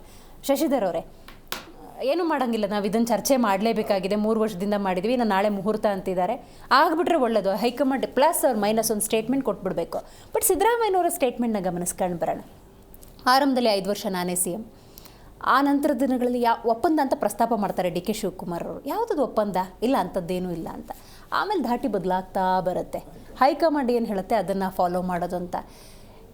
ಈ ಬದಲಾವಣೆಯನ್ನು ಸಿದ್ದರಾಮಯ್ಯನವರು ಮೆತ್ತಗಾಗಿದ್ದಾರೆ ಅಂತ ಅನ್ಕೋಬೇಕಾ, ಅಥವಾ ಏನಂತ ಅನ್ಕೋಬೇಕು? DK ಶಿವಕುಮಾರ್ ಅವರು ಸ್ಟ್ರಾಂಗ್ ಆಗಿದ್ದಾರೆ ಅಂತನಾ? ಯಾಕಂದರೆ ಈ ನಡುವಿನ ಬೆಳವಣಿಗೆಯಲ್ಲಿ ಸಿದ್ದರಾಮಯ್ಯನವರು ಇಲ್ಲಿಂದ ಡೆಲ್ಲಿಗೆ ಹೋದರೆ ರಾಹುಲ್ ಗಾಂಧಿ ಅವರು ಸಿಗ್ತಾ ಇದ್ರು, ಆದರೆ DK ಶಿವಕುಮಾರ್ ಅವರು ಹೋದರೆ ಸಿಗ್ತಿರಲಿಲ್ಲ. ಈ ಥರದ್ದನ್ನು ನೋಡಿರೋದ್ರಿಂದಾಗಿ ರೈಟ್ ನಾವು ಸಿಚುವೇಶನ್ನ ನೋಡಿದಾಗ ನಿಮ್ಮ ವಿಶ್ಲೇಷಣೆ ಏನು? ಒಡಂಬಡಿಕೆ ಆಗಿದೆ. ನಮ್ಮ ಮೊದಲನೇ ದಿನದಿಂದ ನಾವು ಹೇಳ್ತಾ ಇದ್ದೀವಿ, ಇದೇ ವೇದಿಕೆಯಲ್ಲಿ ಹೇಳಿದ್ದೀನಿ ಸಾಕಷ್ಟು ಬಾರಿ. ಒಡಂಬಡಿಕೆ ಅಂತೂ ಆಗಿರ್ತಂತ ನಿಜ. ಆ ಒಡಂಬಡಿಕೆಗೆ ಸಮಯ ತಗೊಂಡಿದ್ದಾರೆ. ಎಕ್ಸ್ಟ್ರಾ ಸಮಯ ಸಹ ಸಿದ್ದರಾಮಯ್ಯ ತಗೊಂಡ್ಬಿಟ್ಟಿದ್ದಾರೆ. 2.5 ವರ್ಷ ಸಮಯ ಆಗಿ ತಗೊಂಡಿದ್ರು ಅಂತ ನಮ್ಮೊಂದು ಮಾಹಿತಿ. ಆದ್ರೆ ಇಲ್ಲಿ ಬಿಹಾರ ಎಲೆಕ್ಷನ್ ಸೋತ ನಂತರ ಅವರಿಗೆ ಅರಿವಾಯ್ತು, OBC ಇಂದ ನಾಯಕನನ್ನೇನಾದ್ರೂ ನಾವು ಕೆಳಗಡೆ ಇಳಿಸಿದ್ರೆ ಕರ್ನಾಟಕದಲ್ಲಿ ಆಗುವಂತಹ ಅನಾಹುತಗಳಿಗೆ ಯಾರು ಹೊಣೆ ಆಗ್ತಾರೆ ಅಂತ. ನಂತರ ಈಗ ಅದ್ರ ಬಗ್ಗೆ ಇನ್ನೂ ಡೀಟೇಲ್ ಆಗಿ ಮಾತಾಡ್ತೀನಿ. ನಾಗೇಂದ್ರ ಅವರೇ, ನೀವು ಹೇಳಿ, ಯಾವ ಕಾರಣಕ್ಕೆ ಒಪ್ಪಂದಗಳ ಆಗಿದ್ರೂ ಕೂಡ ಅದನ್ನ ಹೈಕಮಾಂಡ್ ಒಪ್ಪನಾಗಿ ಹೇಳೋದಕ್ಕೆ ಸಾಧ್ಯ ಆಗಿಲ್ಲ? ಮೇಡಮ್, ಇವತ್ತು ಪರಿಸ್ಥಿತಿ ಏನಂತಂದ್ರೆ DK ಶಿವಕುಮಾರ್ ಅವರು ಚಾಲೆಂಜ್ ಹಾಕಿದ್ದಾರೆ. ಒದ್ದು ಅಧಿಕಾರನ ಕಿತ್ಕೊಂತೀನಿ ಅಂತಾನೆ ಇವತ್ತು ಸದನದಲ್ಲಿ ಒಂದ್ ಕಡೆ ಹೇಳಿದ್ದಾರೆ. ಇವತ್ತು ಹೈಕಮಾಂಡ್ಗೆ ಅದು ತಲೆಯಲ್ಲಿ ಕುಂತಿದೆ. ಆಮೇಲೆ ಸ್ಕೂಟ್ನಿಂಗ್ ಬೇರೆ ಆಗಿದೆ ಇಲ್ಲಿ. ಇವತ್ತು ಯಾವ ತರ ಸ್ಕ್ರೂಟಿನಿ ಅಂದ್ರೆ ಸೂರ್ಜಿವಾಲ ರಾಜ್ಯ ಸರ್ಕಾರಕ್ಕೆ ಬಂದು ಕುತ್ಕೊಂಡು ಅಲ್ಲಿ ಡಿವೈಡ್ ಅಂಡ್ ರೂಲ್ ಮಾಡ್ಬಿಟ್ಟಿದ್ದಾರೆ. ಡಿ ಕೆ ಶಿವಕುಮಾರ್ ಕಡೆ ಫಾಲೋವರ್ಸ್ MLAs ಎಷ್ಟು ಜನ ಮತ ಹಾಕ್ತಾರೆ, ಇದ್ ಕಡೆ CMಗೆ ಎಷ್ಟು ಜನ ಮತ ಹಾಕ್ತಾರೆ ಅನ್ನೋದು ಅವ್ರಿಗೆ ಒಂದು ಒಂದು ಮಾಹಿತಿ ಅವ್ರಿಗೆ ಸರಿಯಾಗಿ ಸಿಕ್ಕಿರೋದ್ರಿಂದ ಈ ವಿಚಾರಕ್ಕೆ ಹೆಂಗ್ ಕೈ ಹಾಕ್ಬೇಕು ಅನ್ನೋದು ಹೈಕಮಾಂಡ್ ತಟಸ್ಥ ಆಗೋಗಿದೆ, ಮೂಗಾಗೋಗಿದೆ. ಒಂದ್ ಕಾಲದಲ್ಲಿ ಪ್ರೈಮ್ ಮಿನಿಸ್ಟರ್ ಮನಮೋಹನ್ ಸಿಂಗ್ ಅವ್ರು ಏನು ಮಾತಾಡ್ತಾ ಇಲ್ಲ, ಮೌನವಾಗಿ ವಹಿಸ್ತಾ ಇದ್ರು. ಆ ಥರ ಇವತ್ತು ಹೈಕಮಾಂಡ್ ಪರಿಸ್ಥಿತಿ ಆಗಿದೆ. ಹೈಕಮಾಂಡ್ ಅಂದ್ರೆ ಯಾವ ತರ ಇತ್ತು ಅಂತಂದ್ರೆ ಒಂದ್ ಕಾಲದಲ್ಲಿ ಇತ್ತು, ಸನ್ಮಾನ್ಯ ಇಂದಿರಾ ಗಾಂಧಿ ಅವರು ಒಡೆಯವನೇ ಭೂಮಿಯ ಉಳುವನೇ ಭೂಮಿ ಒಡೆಯ ಅಂತೇಳಿ ಜನ ಭೂಮಿ ಹೊಡ್ಕೊಟ್ರು. ಆ ಒಂದು ಕೀರ್ತಿ ಇಡೀ ದೇಶಕ್ಕೆ ಅವ್ರನ್ನ ಕೊಂಡಾಡೋದು ಆ ಟೈಮಲ್ಲಿ. ಇವತ್ತು ಸರ್ಕಾರ ಹೆಂಗೈತಂದ್ರೆ ರೈತರ ಮನೆ ನುಗ್ಗಿ ಹೆಂಗ್ ಕಿತ್ಕೊಂಡ್ಬರ್ಬೇಕು, ಅವ್ರ ಆಸ್ತಿನ ಹೆಂಗ್ ಲೂಟಿ ಮಾಡ್ಬೇಕು ಅವ್ರನ್ನ ಅಂತ ಹೇಳ್ತಾರೆ. ನಿನ್ನೆ ಡೀಟೇಲ್ ಆಗಿ ನಾನು ಅದ್ರ ಬಗ್ಗೆ ಮಾಹಿತಿ ತಗೊಳ್ತೀನಿ, ಯಾಕಂದ್ರೆ ವೆರಿ ಇಂಪಾರ್ಟೆಂಟ್ ಪಾಯಿಂಟ್ ರೈಸ್ ಮಾಡಿದ್ರಿ. ನೀವು ಹೇಳಿದ್ರಿ ಒಡಂಬಡಿಕೆ ಆಗಿದೆ ಅಂತ ಹೇಳಿ. ಆಗಿದ್ದ ಮೇಲೆ ಹೈಕಮಾಂಡ್ ಅದನ್ನ ಸ್ಪಷ್ಟವಾಗಿ ಹೌದು ಒಡಂಬಡಿಕೆ ಆಗಿದೆ, ನನ್ನ ಸಮ್ಮುಖದಲ್ಲೇ ಆಗಿರುವಂಥದ್ದು, ಪ್ಲಸ್ ಆರ್ ಮೈನಸ್ ಅನೌನ್ಸ್ ಮಾಡಬೇಕು, ರಾಜ್ಯ ಜನರನ್ನ ಗೊಂದಲದಲ್ಲಿ ಇಡಬೇಕು ಅನ್ನುವಂಥ ಪ್ರಜ್ಞೆ ಬೇಡವೆ? ಅವ್ರಿಗೆ ಪ್ರಜ್ಞೆ ಬೇಕಾಗಿತ್ತು, ಆದರೆ ಎಲ್ಲೋ ಒಂದು ಕಡೆ ಅವ್ರಿಗೆ ಹೆದರ್ತಾ ಇದ್ದಾರೆ. ಯಾಕಂದರೆ ದೇಶದೆಲ್ಲೆಡೆ BJP ಒಂದು ಉನ್ನತ ಮಟ್ಟದ ಎಲ್ಲ ಕಡೆನೂ ಜೈಬೇರಿ ಬಾರಿಸ್ತಾ ಇದೆ. ಕಾಂಗ್ರೆಸ್ ಕೆಳಮಟ್ಟಕ್ಕೆ ಹೋಗ್ತಾ ಇದೆ. ಈಗ ಪಶ್ಚಿಮ ಬಂಗಾಳದಲ್ಲಿ 0 ಆಗೋಗಿದೆ. ಬಿಹಾರದಲ್ಲಿ ಕಾಂಗ್ರೆಸ್ ಸರ್ಕಾರ ಬರಲಿಲ್ಲ, ಅಟ್ಲೀಸ್ಟ್ ಸೀಟ್ಗಳು ಸಹ ಅವ್ರಿಗೆ ಬರಲಿಲ್ಲ. ಎಲ್ಲ ಕಡೆನೂ ಸೋಲ್ತಾ ಇರಬೇಕು ಭಯದಲ್ಲಿ. ದಕ್ಷಿಣ ಭಾರತದಲ್ಲಿ ಎಷ್ಟು 4 ರಾಜ್ಯಗಳು ಈಗಾಗಲೇ 3 ರಾಜ್ಯಗಳು ನಿಮ್ಗೆ ಸಿಕ್ಕಿದೆ, ಇನ್ನೊಂದು ರಾಜ್ಯದಲ್ಲಿ ಒಡಂಬಡಿಕೆ ಮಾಡ್ಕೊಂಡಿದ್ದಾರೆ. ಈ ಕಡೆನೂ ಅವ್ರಿಗೆ ಏನಾದರೂ ಹೆಚ್ಚಿದ ಕಡಿಮೆ ಆದರೆ ಮುಂದಿನ ಚುನಾವಣೆಗಳಲ್ಲಿ ಅಪಾಯ ಅಂತೂ ಕಟ್ಟಿಟ್ಟ ಬುತ್ತಿ. ಇವರು ಆ ರೀತಿಯ ಆಲೋಚನೆ ಹೈಕಮಾಂಡ್ಗಿರುತ್ತೆ. ನೋಡಿ, ಇನ್ನೊಂದೇನಾದ್ರೂ ಸಿದ್ದರಾಮಯ್ಯನವರು ಅಂದರೆ political weapon is the greatest weapon of the world. ಅದು ಏನಿದೆ ನಮ್ಮ ಒಂದು ಪ್ರಜಾತಂತ್ರ ವ್ಯವಸ್ಥೆಯ ಒಂದು ವೆಪನ್ ಏನಿದೆ, ಅದನ್ನು ಬಿಟ್ಕೊಟ್ರೆ ನನಗೆ ಕಷ್ಟ, ಅಲ್ಲಿಗೆ ನನ್ನ ಮುಗೀತು. ಯಾಕಂದರೆ 78 ವಯಸ್ಸಾಗಿದೆ, ಇನ್ನು ಸನ್ನಿಹಿತ ಬರ್ತಾ ಇದೆ, ಅವರ ರಾಜಕೀಯ ಸನ್ಯಾಸತ್ವದ ಸನ್ನಿಹಿತ ಬರ್ತಾ ಇದೆ. ಯಾಕಂದ್ರೆ ಎಲ್ಲ ಮನುಷ್ಯ ಅಂದಮೇಲೆ ಅವನಿಗೆ ಆದಂಥ ಏಜ್ ಆಗುತ್ತೆ. ಈ ಬಾರಿ ಒಂದು ಬೆಸ್ಟ್ ರಿಟೈರ್ಮೆಂಟ್ ಬೇಡವೆ? ಬೆಸ್ಟ್ ರಿಪೋರ್ಟ್ ಕೊಟ್ಟಿದ್ದಾರಲ್ಲ, 3 ವರ್ಷ ಕೊಟ್ಟಿದ್ರಲ್ಲ. ಅಲ್ಲಲ್ಲ, ಅವ್ರಿಗೆ ಅದು ಅನ್ಸ್ಬೇಕಲ್ವಾ? ಅದು ಅನ್ನಿಸ್ತಾ ಇಲ್ಲ ಅವ್ರಿಗೆ, ಅವ್ರಿಗೆ ಅನ್ನಿಸ್ತಲ್ಲ. ಯಾಕೆಂದರೆ ಅವರ ಹಿಂದಿರತಕ್ಕಂತಹ ಶಾಸಕರುಗಳು ಮತ್ತು ಮಂತ್ರಿಗಳು ಅವರನ್ನೇ ಬಯಸ್ತಾ ಇದ್ದಾರೆ. ರಾಜ್ಯದ ಜನರು ಸಹ ಸಾಕಷ್ಟು ಜನ ಸಿದ್ದರಾಮಯ್ಯನವ್ರನ್ನೇ ಬಯಸ್ತಾ ಇದ್ದಾರೆ, ಡಿ ಕೆ ಶಿವಕುಮಾರ್ಗಿಂತ ಹೆಚ್ಚಾಗಿ. ಅದೇನಂದ್ರೆ ಡಿ ಕೆ ಶಿವಕುಮಾರ್ ಅವರ ವರ್ತನೆ, ಒಂದು ಅವರ ನಡವಳಿಕೆಗಳೇನಿದಾವೆ, ಆ ನಡವಳಿಕೆಗಳೇ ಅವ್ರಿಗೆ ಮುಳ್ಳಾಗ್ತಾ ಇರೋದು.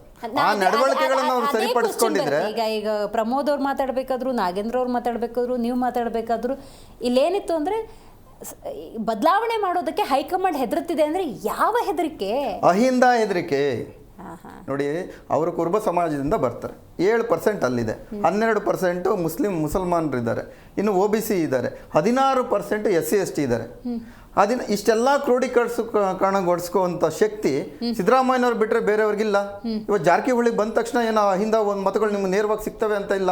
ಇವ್ರಿಗೆ ದೀರ್ಘಕಾಲದ ಒಂದು ಎಕ್ಸ್ಪೀರಿಯನ್ಸ್ ಏನಿದೆ ಸಿದ್ದರಾಮಯ್ಯನವ್ರಿಗೆ, ಮತ್ತು ಆ ಜನರನ್ನು ಏನು ಓಲೈಕೆ ಮಾಡಿದ್ದಾರೆ, ಅವರು ಜನರು ಸಹ ಇವರನ್ನು ಒಪ್ಪಿದ್ದಾರೆ. ಪದೇ ಪದೇ ರಿಸಲ್ಟ್ಗಳು ಇವ್ರ ಮುಖಾಂತರ ಬರ್ತಾ ಇದೆ. ಇವತ್ತು ನೋಡಿ, ನಮ್ಮ ಉಪಚುನಾವಣೆಗಳಲ್ಲಿ OBC ವರ್ಕ್ ಆಯ್ತು, ಅಹಿಂದ ವರ್ಕ್ ಆಯ್ತು, ಚರಂತಿ ಮಠ ಗೆಲ್ಲಬೇಕಾಗಿತ್ತು, ಅಲ್ಲಿ ಹೋಗಿ ಎಂತಹ ಚಾಣಾಕ್ಷತನದಿಂದ ಸಿದ್ದರಾಮಯ್ಯ ಗೆಲ್ಸ್ಕೊಂಡ್ಬಂದ್ರು. ಮತ್ತೆ ದಾವಣಗೆರೆ ಸೋಲ್ಬೇಕಾಗಿತ್ತು, ಗೆಲ್ಸ್ಕೊಂಡ್ಬಂದ್ರು. ಗೆಲ್ಲಿಸುವಂತಹ ತಾಕತ್ತು ಇರ್ತಕ್ಕಂಥದ್ದು, ಅಹಿಂದ ಮತಗಳನ್ನು ಕ್ರೋಢೀಕರಿಸುವ ತಾಕತ್ತು ಮತ್ತು ಎಲ್ಲ ವರ್ಗಗಳನ್ನು ಸಹ ಒಂದು ಮಾಡುವಂತಹ ತಾಕತ್ತು ಸಿದ್ದರಾಮಯ್ಯವ್ರಿಗಿದೆ. ಯಾಕಂದರೆ ಅವ್ರಿಗೆ ಇರತಕ್ಕಂತಹ ಆ ಚಾರ್ಮ್ ಏನಿದೆ, ಆ ಒಂದು ವರ್ಚಸ್ಸು ಇನ್ನು ಬೇರೆ ನಾಯಕರಿಗೆ ಆ ಮಟ್ಟಕ್ಕೆ ಬಂದಿಲ್ಲ. ಡಿ ಕೆ ಶಿವಕುಮಾರ್ಗಂತೂ ಬಂದಿಲ್ಲ. ಡಿ ಕೆ ಶಿವಕುಮಾರ್ ಹಣ ಖರ್ಚು ಮಾಡಿದ್ದಾರೆ, ಸಂಘಟನೆ ಮಾಡಿದ್ದಾರೆ, ಕ್ಷೇತ್ರವಾರು ಒಳ್ಳೊಳ್ಳೆ ಅಭ್ಯರ್ಥಿಗಳನ್ನ ಕೊಟ್ಟಿದ್ದಾರೆ, ಒಳ್ಳೊಳ್ಳೆ ಬಿಸ್ನೆಸ್ ಮ್ಯಾನ್ಗಳನ್ನ ಕೊಟ್ಟಿದ್ದಾರೆ, ಅದಂತೂ ಗ್ಯಾರಂಟಿ. ತುಂಬ ಚೆನ್ನಾಗಿ ಹೇಳ್ಬೋದು. ಕೋಟ್ಯಾಧೀಶ್ವರನ್ನ ಕರ್ಕೊಂಬಂದ್ಬಿಟ್ಟು ಟಿಕೆಟ್ ಕೊಟ್ಟು 100 ಕೋಟಿ ಖರ್ಚು ಮಾಡಪ್ಪ, ಗೆದ್ಕೊಂಬಪ್ಪ ಅಂತ ಹೇಳಿದ್ದಾರೆ. ಇದು ರಾಜಕೀಯಕ್ಕೆ ಅಪಹಾಸ್ಯ ಆದ್ರೂ ಸಹ ನಂಬರ್ ಗೇಮ್ ಅಲ್ವಾ, ಇನ್ನೇನು ಮಾಡೋದಕ್ಕಾಗೋದಿಲ್ಲ. ನಂಬರ್ ಗೇಮ್ ಅದೊಂದೇ ಇರತಕ್ಕಂಥದ್ದು ರಾಜಕೀಯದಲ್ಲಿ. ಏನು ultimately it fixes number game. ಇದೇ ಸಿದ್ದರಾಮಯ್ಯನವ್ರು ಹಿಂದೊಂದ್ಸತಿ ಹೇಳಿದ್ ನೆನಪಿದೆ. ಅದೇ ಆರಂಭದಲ್ಲಿ ನೋಡಿ 5 ವರ್ಷ ನಾನೇ ಅಂತಿದ್ರು, ಆಮೇಲೆ ಶಾಸಕರ ಬಲ ಬೇಕು ಮುಖ್ಯಮಂತ್ರಿ ಆಗೋದಕ್ಕೆ ಅಂತ ಓಪನ್ ಸ್ಟೇಟ್ಮೆಂಟೇ ಕೊಟ್ಟಿದ್ರು. ಡಿ ಕೆ ಶಿವಕುಮಾರ್ ಅವ್ರಿಗೆ ಎಲ್ಲಿದೆ ಅಂತ ಪ್ರಶ್ನೆ ಮಾಡಿದ್ರು. ಬಟ್ ಇವಾಗ ಬದಲಾಗಿದೆಯಲ್ಲ, ಅದು ಯಾವ ಕಾರಣಕ್ಕೆ ಹಂಗಾದ್ರೆ? ಅಲ್ಲಿ ನೋಡಿ, ಹೈಕಮಾಂಡ್ ಪದೇ ನಿಮ್ಗೆ ಹೇಳ್ತಾ ಇದೆ, ನೀವೇ ಹೇಳಿದ್ರಲ್ಲ, ನೀವೇ ಡಿಸೈಡ್ ಮಾಡ್ಕೊಳ್ಳಿ, ನಿಮ್ಮ ಗೌರವವಾಗಿ ನೀವು ನಿರ್ಗಮನಗೊಳಿಸಿ, ನಾವು ಕ್ರಮ ತಗೊಳ್ಳೋದಕ್ಕೆ ಮುಂಚೆ ನೀವು ಗೌರವಯುತವಾಗಿ ರಾಜೀನಾಮೆ ಕೊಟ್ಟು ಅಧಿಕಾರ ಹಸ್ತಾಂತರ ಮಾಡಿ. ಇದೆಲ್ಲ ಪ್ರಕ್ರಿಯೆಗಳು ನಡೀತಾ ಇದೆ. ಈ ಪ್ರಕ್ರಿಯೆ ಹಂತದಲ್ಲಿ ಪದೇ ನೋಡಿ, ಅವರು ಈ ಬಾರಿ ಕಳೆದ ಸೆಷನ್ಸಲ್ಲಿ ಅಪೋಸಿಷನ್ ತಿವಿದ್ರು ಸಹ ನಿಮ್ಮನ್ನ ಮುಖ್ಯಮಂತ್ರಿಗೆ ನೀವೇ ಹೇಳ್ಬಿಡ್ರಿ 5 ವರ್ಷ ಅಂತ ಹೇಳಿದ್ರು ಸಹ ಹೈಕಮಾಂಡ್ ಇಸ್ ಅಲ್ಟಿಮೇಟ್ ಅಂತ ಹೇಳಿದ್ರು. ಅಲ್ಲಿಗೆ ಅದು ಮುಂಚೆ ಆ ಥರ ಹೇಳಿರಲಿಲ್ಲ. ನಾನೇ ರೀ 5 ವರ್ಷ ನಾನೇ CM. ಯಾರು ಹೇಳಿದ್ ನಿಮ್ಗೆ?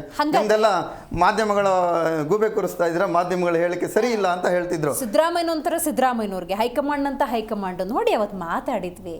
ಇದು ಹಿಂಗಾಗೋದು ಬೇಡ, ಕೂತು ಮಾತಾಡಿ ಬಗೆಹರಿಸೋಣ. ಈಗ ನೋಡಿ, ಸಾಧನ ಸಮಾವೇಶ 3 ವರ್ಷದಾಯಿತು, ಕಳಿಸ್ತೀನೋ 5 ವರ್ಷ ಕಂಪ್ಲೀಟ್ ಮಾಡಿದಿರಿ. ಈ ವರ್ಷನೂ ನಿಮ್ಮ ನಾಯಕತ್ವದಲ್ಲೇ ಗ್ಯಾರಂಟಿ ಯೋಜನೆಗಳಿಂದ ಹಿಡಿದು ಬಹಳಷ್ಟು ಹೆಸರುಗಳನ್ನು ಪಡ್ಕೊಂಡಿದ್ದೀರಿ. ಇವತ್ತು ಸಾಮಾಜಿಕ ಆರ್ಥಿಕ ಶೈಕ್ಷಣಿಕ ಸಮೀಕ್ಷೆ ಆಗಿದೆ. ಇಂಥ ಹಲವಾರು ಯೋಜನೆಗಳು ನಿಮ್ಮ ನೇತೃತ್ವದಲ್ಲೇ ಆಗಿರೋದ್ರಿಂದಾಗಿ ಈಗ ಇನ್ನೊಬ್ರಿಗೆ ಅವಕಾಶ ಕೊಡಬೇಕು ಅಂತ ಹೈಕಮಾಂಡ್ ಹೇಳೋಕ್ಕಾಗಲ್ಲ. ಅದನ್ನೇ ಮನವರಿಕೆ ಮಾಡೋದಕ್ಕೆ ಹೈಕಮಾಂಡ್ ಹೊರಟಿದೆ ಅಂತ ನನ್ನ ಒಂದು ಅನಿಸಿಕೆ. ಯಾಕಂದರೆ ಅದು ಹೈಕಮಾಂಡ್ ಯಾವುದೇ ಹೈಕಮಾಂಡ್ ಆಗಲಿ ಮನವರಿಕೆಗಳಂತೂ ಖಂಡಿತ ಮಾಡ್ತಾರೆ. ಯಾಕಂದ್ರೆ 130 ವರ್ಷ ಇತಿಹಾಸ ಇರತಕ್ಕಂಥ ಕಾಂಗ್ರೆಸ್ ಪಕ್ಷವನ್ನು ಅಷ್ಟು ಲಘುವಾಗಿ ನಾವು ಪರಿಗಣಿಸೋದಕ್ಕಾಗೋದಿಲ್ಲ. ಅಲ್ಲಿ ದೊಡ್ಡ ಮೈಂಡ್ ಸೆಟ್ ಇರುತ್ತೆ, ದೊಡ್ಡ ಮೈಂಡ್ಗಳು ವರ್ಕ್ ಆಗ್ತಾ ಇರುತ್ತೆ. ಅಲ್ಲಿನ ಒಂದು ಹೈಕಮಾಂಡ್ ಅಂತ ನಾವು 4 ಜನ ಮಾತ್ರ ನೋಡ್ತಾ ಇದ್ದೀವಿ, ಸೋನಿಯಾ ಗಾಂಧಿ, ರಾಹುಲ್ ಗಾಂಧಿ, ಪ್ರಿಯಾಂಕಾ ವಾದ್ರಾ, ಖರ್ಗೆ ಅವ್ರನ್ನ ಮಾತ್ರ. ಅದಕ್ಕೂ ಮೀರಿ ಸಾಕಷ್ಟು ತಲೆಗಳು ಅಲ್ಲಿ ಕೆಲಸ ಮಾಡ್ತಾ ಇರ್ತವೆ. ಯಾಕಂದರೆ ದೇಶಕ್ಕೆ, ರಾಜ್ಯಕ್ಕೆ ಏನೇನು ಬೇಕು ಅನ್ನೋದು ಹೈಕಮಾಂಡ್ಗೂ ಗೊತ್ತಿರುತ್ತೆ. ರಾಜಕೀಯ ಒಂದು ಪಟ್ಟು ಏನು ಇದೆ ಅದನ್ನು ಸಡಿಲಗೊಳಿಸೋದು ಯಾವಾಗ ಅದನ್ನು ಟೈಟ್ ಮಾಡೋದು ಯಾವಾಗ ಅಂತ ಅವ್ರಿಗೆ ಗೊತ್ತಿದೆ. ಈಗ ಸಿದ್ದರಾಮಯ್ಯ ಅವ್ರಿಗೆ ಅನಿವಾರ್ಯ ಇರೋದ್ರಿಂದ ಅವ್ರು ಬೇಕೇ ಬೇಕಾಗುತ್ತೆ. ಅಷ್ಟೇ ಅನಿವಾರ್ಯ DK ಶಿವಕುಮಾರ್ ಸಹ. ಮುಂದಿನ 28ನೇ ಚುನಾವಣೆಯಲ್ಲಿ DK ಶಿವಕುಮಾರ್ಗೆ ಏನಾದರೂ ಅಧಿಕಾರ ಹಸ್ತಾಂತರ ಮಾಡಲಿಲ್ಲ ಅಂದ್ರೆ ಒಕ್ಕಲಿಗರು ವೋಟ್ ಹಾಕೋದಂತೂ ಶೂನ್ಯ.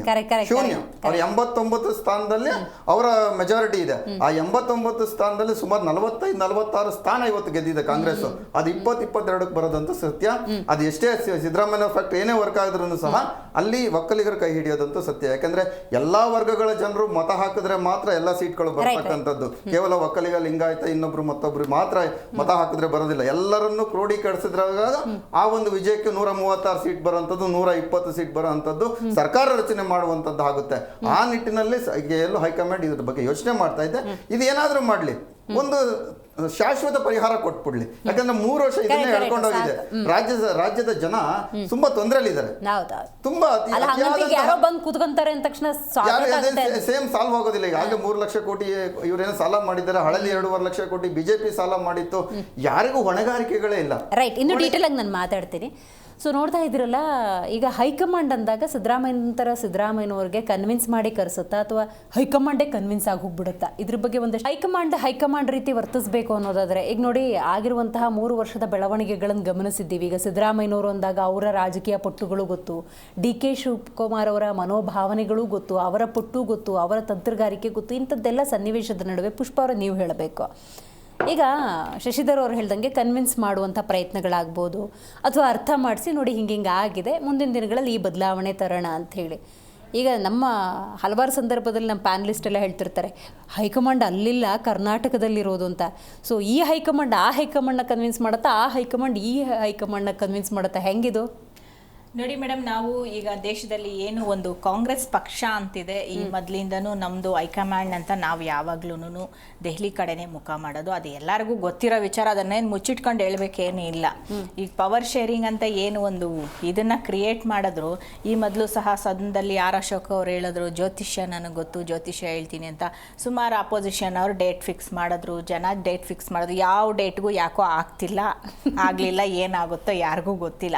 ಬಟ್ ನಾವು ಕಾಂಗ್ರೆಸ್ ಪಕ್ಷದಲ್ಲಿ ನಾವು ನೋಡಿರೋರು DK ಸಾಹೇಬರು ನಿಜವಾಗ್ಲೂ ಒಳ್ಳೆ ಸಂಘಟನೆ ಮಾಡೋವಂಥವ್ರು, ಪಕ್ಷನ ಅಧಿಕಾರಕ್ಕೆ ತರಬೇಕು. ಯಾಕಂದರೆ ನಾನು ಅವ್ರ ಜೊತೆ ಕೆಲಸ ಮಾಡಿರೋದ್ರಿಂದ ಹೇಳ್ತಿದ್ದೀನಿ, ಭಾರಿ ನಿಷ್ಠೆಯಿಂದ ಕೆಲಸ ಮಾಡಿದ್ರು ಅವರು. ಯಾಕಂದರೆ ಹಗಲು ರಾತ್ರಿ ಅನ್ನೋದು ಬಿಟ್ಟು ನಮಗೂ ಸಹ 6 ಗಂಟೆ 7 ಗಂಟೆಯಲ್ಲೆಲ್ಲ ಮೀಟಿಂಗ್ ತಗೊಂಡು ಸಾರಿ ಟು ಡಿಸ್ಟರ್ಬ್ ಅಂತ ಮೀಟಿಂಗಲ್ಲೇ ಹೇಳ್ತಿದ್ರು. ನಮ್ಮನ್ನು ಸಂಘಟನೆ ಉರಿದುಂಬಿಸೋದಿರ್ಬೋದು, ಬೆಳಗ್ಗೆಯಿಂದ ಸಂಜೆ ಅವ್ರು ನಮ್ಮ ಕೈಯಲ್ಲಿ 2 ಅವರ್ ಕೂತ್ಕೊಂಡು ಒಂದು ಮೀಟಿಂಗ್ ಕೇಳೋಕ್ಕಾಗಲ್ಲ ಅಂಥದ್ದು ಸಾಕಷ್ಟು ಕಾರ್ಯಕರ್ತರಲ್ಲಿ ಉರುಪನ್ನ ತಂದರು. ಅವತ್ತು ಎಲ್ಲೆಲ್ಲೋ ಇದ್ದಂತಹ ಕಾಂಗ್ರೆಸ್ ಕಾರ್ಯಕರ್ತರನ್ನ ಎಳ್ಕೊಂಡು ಬಂದು ಪಕ್ಷಕ್ಕೆ ಸೇರಿಸ್ಕೊಂಡು ಅವ್ರಿಗೆಲ್ಲ ಒಂದು ಬನ್ನಿ ನಾವು ಒಂದು ಏನೋ ಒಂದು ಹೊಸದು ಮಾಡೋಣ ಅನ್ನೋ ನಿಟ್ಟಿನಲ್ಲಿ. ಸರ್, ನೀವು ಮಾತಾಡ್ಬೇಕಾದ್ರೆ ನಾನು ಮಾತಾಡಿಲ್ಲ, ಪ್ಲೀಸ್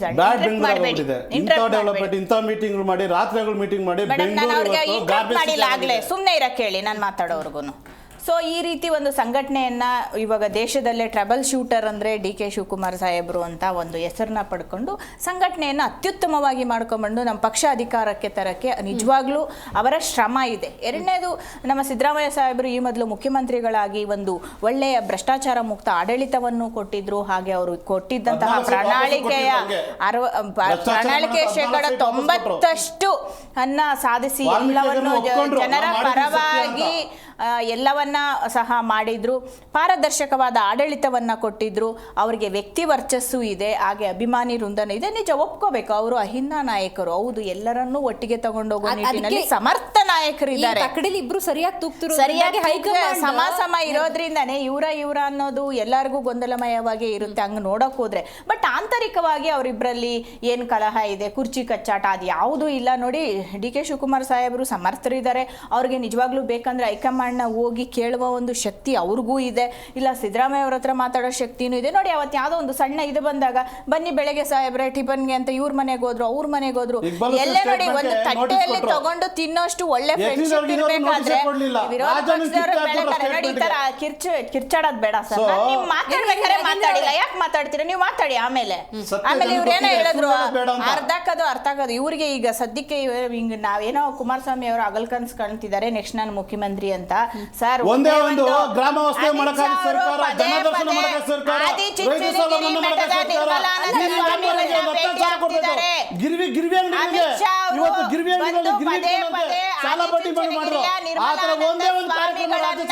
ಭೇಟಿ ಆಗಿಸ್ತಾ ಇದ್ದಾರೆ. ಅದರ ಮರ್ಮ ಏನು ಅಂತ ಇವ್ರು ತಿಳ್ಕೊಳಕ್ಕೆ, ಯಾರಿಗೆ ಚೆಕ್ಮೇಟ್ ಇಡಕ್ಕೆ ಅಮಿತ್ ಶಾ ನಿರ್ಮಲಾನಂದ ಸ್ವಾಮಿಗಳನ್ನ ಭೇಟಿ ಆಗ್ತಿದ್ದಾರೆ ಅಂತ ನಾಳೆ ಇವ್ರ ಪಕ್ಷ ಎಲ್ಲಿಗೆ ಹೋಗುತ್ತೆ, ಏನಾಗುತ್ತೆ ಅಂತ ಇವ್ರನ್ನ ಪ್ರಶ್ನೆ ಮಾಡ್ಕೊಳಕ್ ಹೇಳಿ. ಇಲ್ಲಿ ಇರ್ಲಿ ಕಿರ್ಚಾಡೋದು, ಅಲ್ಲಿ ಕಿರ್ಚಾಡಕ್ ಹೇಳಿ. ಸೊ ನಾನು ಒಂದು ಇಂಟ್ ಕೊಡ್ತಾ ಇದ್ದೀನಿ, ಆದ್ರೆ ಅವ್ರು ತಿಳ್ಕೊಳ್ಳಿ.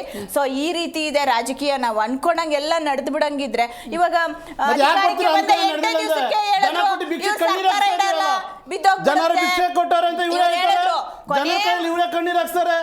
6,000 ಕೋಟಿ ಸೂಪರ್ ಟ್ಯಾಕ್ಸ್ ಹಾಕಿ ಇವತ್ತು ಜನ ಹತ್ರ ಲೂಟಿ ಮಾಡೋರೆ. ಇವತ್ತು ಖಾತೆಗಳು ನೀವು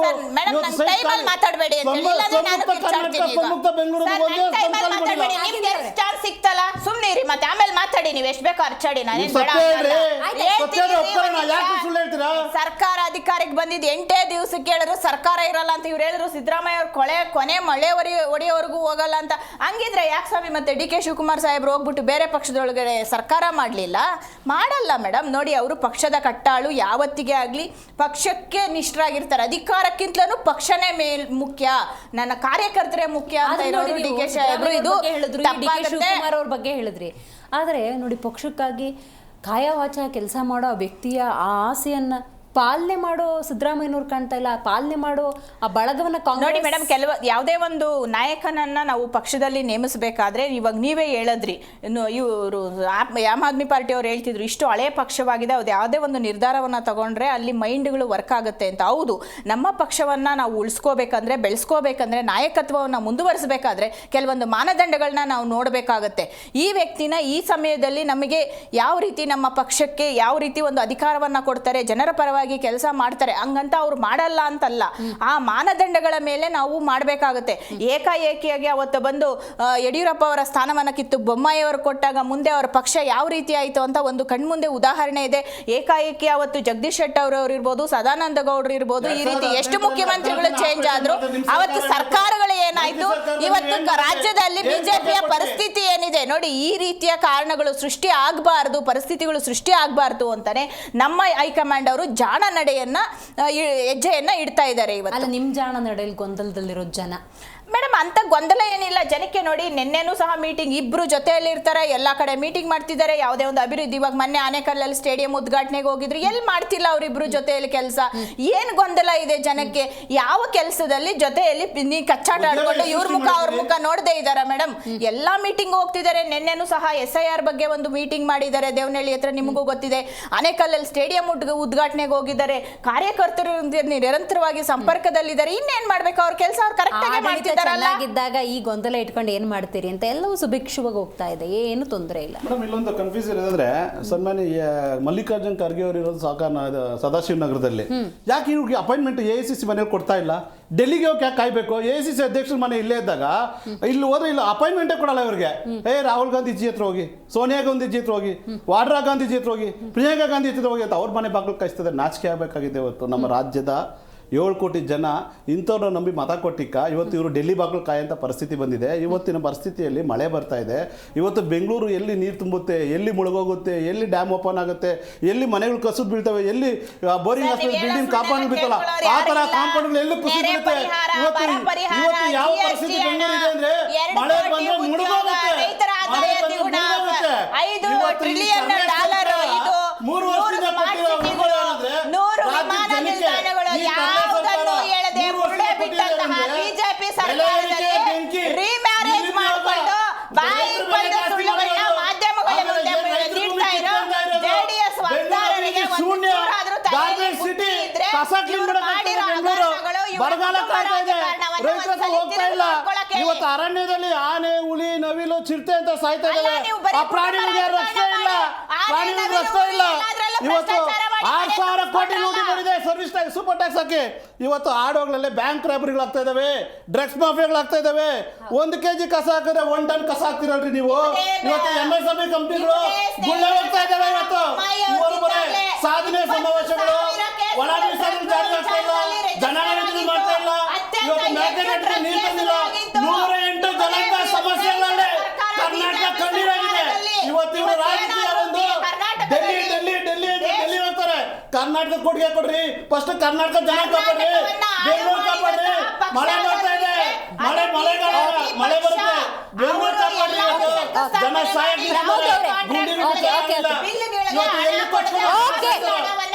ಆಯ್ತು ಪುಷ್ಪ ಅವರೇ, ನಾಗೇಂದ್ರ ಅವರೇ, ಕೂಗಿ ಹೇಳ್ತಾ ಇದೆ ನೋಡಿ. ಪ್ರಮೋದ್ ಅವರೇ, ಈಗ ನಾಗೇಂದ್ರ ಅವರು JDS ವಕ್ತಾರರು ಮಾತಾಡಬೇಕಾದ್ರೆ 108 ಲಿಸ್ಟ್ ಹೇಳ್ಬಿಟ್ರು ಏನೆಲ್ಲ ಸಮಸ್ಯೆ ಆಗಿದೆ ಅಂತ ಹೇಳಿ. 108 ಸಮಸ್ಯೆಗಳು ಉಲ್ಬಣ ಆಗೋದಕ್ಕೆ ಕೇವಲ ಆಡಳಿತ ಪಕ್ಷ ಕಾರಣ ಆಗಿರಲ್ಲ, ಪ್ರಬಲವಾಗಿ ಪ್ರತಿಪಕ್ಷ ಇಲ್ಲ ಅನ್ನೋದು ಕೂಡ ಕಾರಣ ಆಗುತ್ತೆ.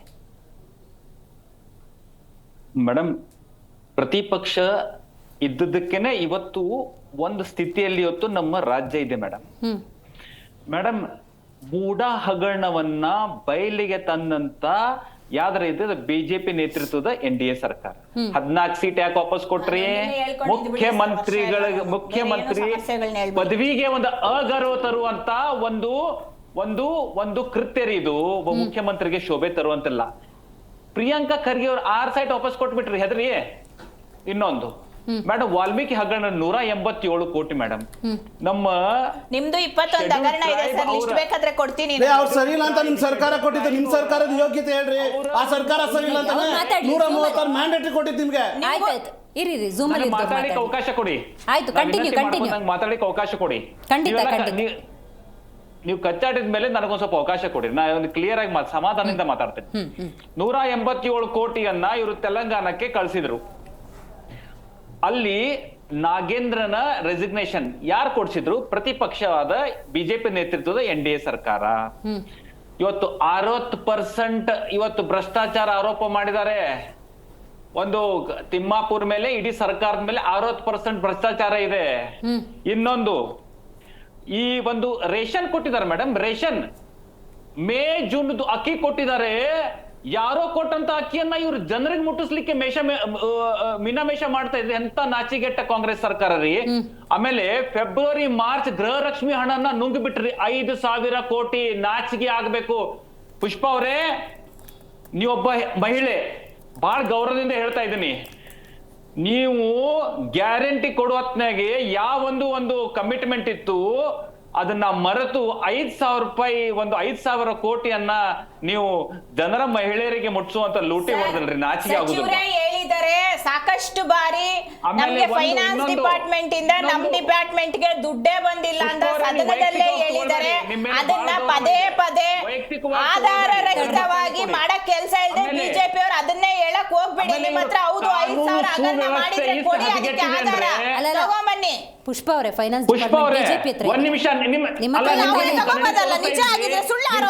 ಫೈನಾನ್ಸ್ ಡಿಪಾರ್ಟ್ಮೆಂಟ್ ಬಿಜೆಪಿ ಹತ್ರ, AP ಹತ್ರ, JDS ಹತ್ರ ಇದೆಯಾ? ಸಿದ್ದರಾಮಯ್ಯನವರು ಅಲ್ಲಿ ಪಕ್ಕದಲ್ಲೇ ಇದ್ದಾರೆ. ನಾವು ಕೊಟ್ಟಿದ್ದೀವಿ, ಬರ್ಬೇಕು 5,000 ಕೋಟಿ. ಕಂಟಿನ್ಯೂ ಪ್ರಮೋದ್ ಅವರೇ. ಮೇಡಮ್, ಇವತ್ತು ಪುಷ್ಪ ಅವರು ಶೃಂಗಾರಕ್ಕೆ ಕನ್ನಡಿ ತೋರಿಸ್ತಾ ಇದ್ದಾರೆ, ಆದ್ರೆ ಇವರು ಕಾಂಗ್ರೆಸ್ ಆಡಳಿತದ ಅವ್ರಿಗೆ ಕನ್ನಡಿ ತೋರಿಸ್ತಾ ಇದ್ದೀನಿ. ಇವತ್ತು ಶಂಕುಸ್ಥಾಪನೆ ಮಾಡಿ ಹೋಗ್ಬಿಟ್ಟು ಬಿಲ್ಲುಗಳು ಯಾರಿಗೂ ಕೊಡದೆ ಭ್ರಷ್ಟಾಚಾರ ಮಾಡ್ಕೊಂಡು 40% ಕಮಿಷನ್ ನೋಡ್ಕೊಂಡು ಹೋದ್ರಲ್ವಾ, ಅದ್ರ ಕರ್ಮನೇ ಇದೆ ಎಲ್ಲಾನು.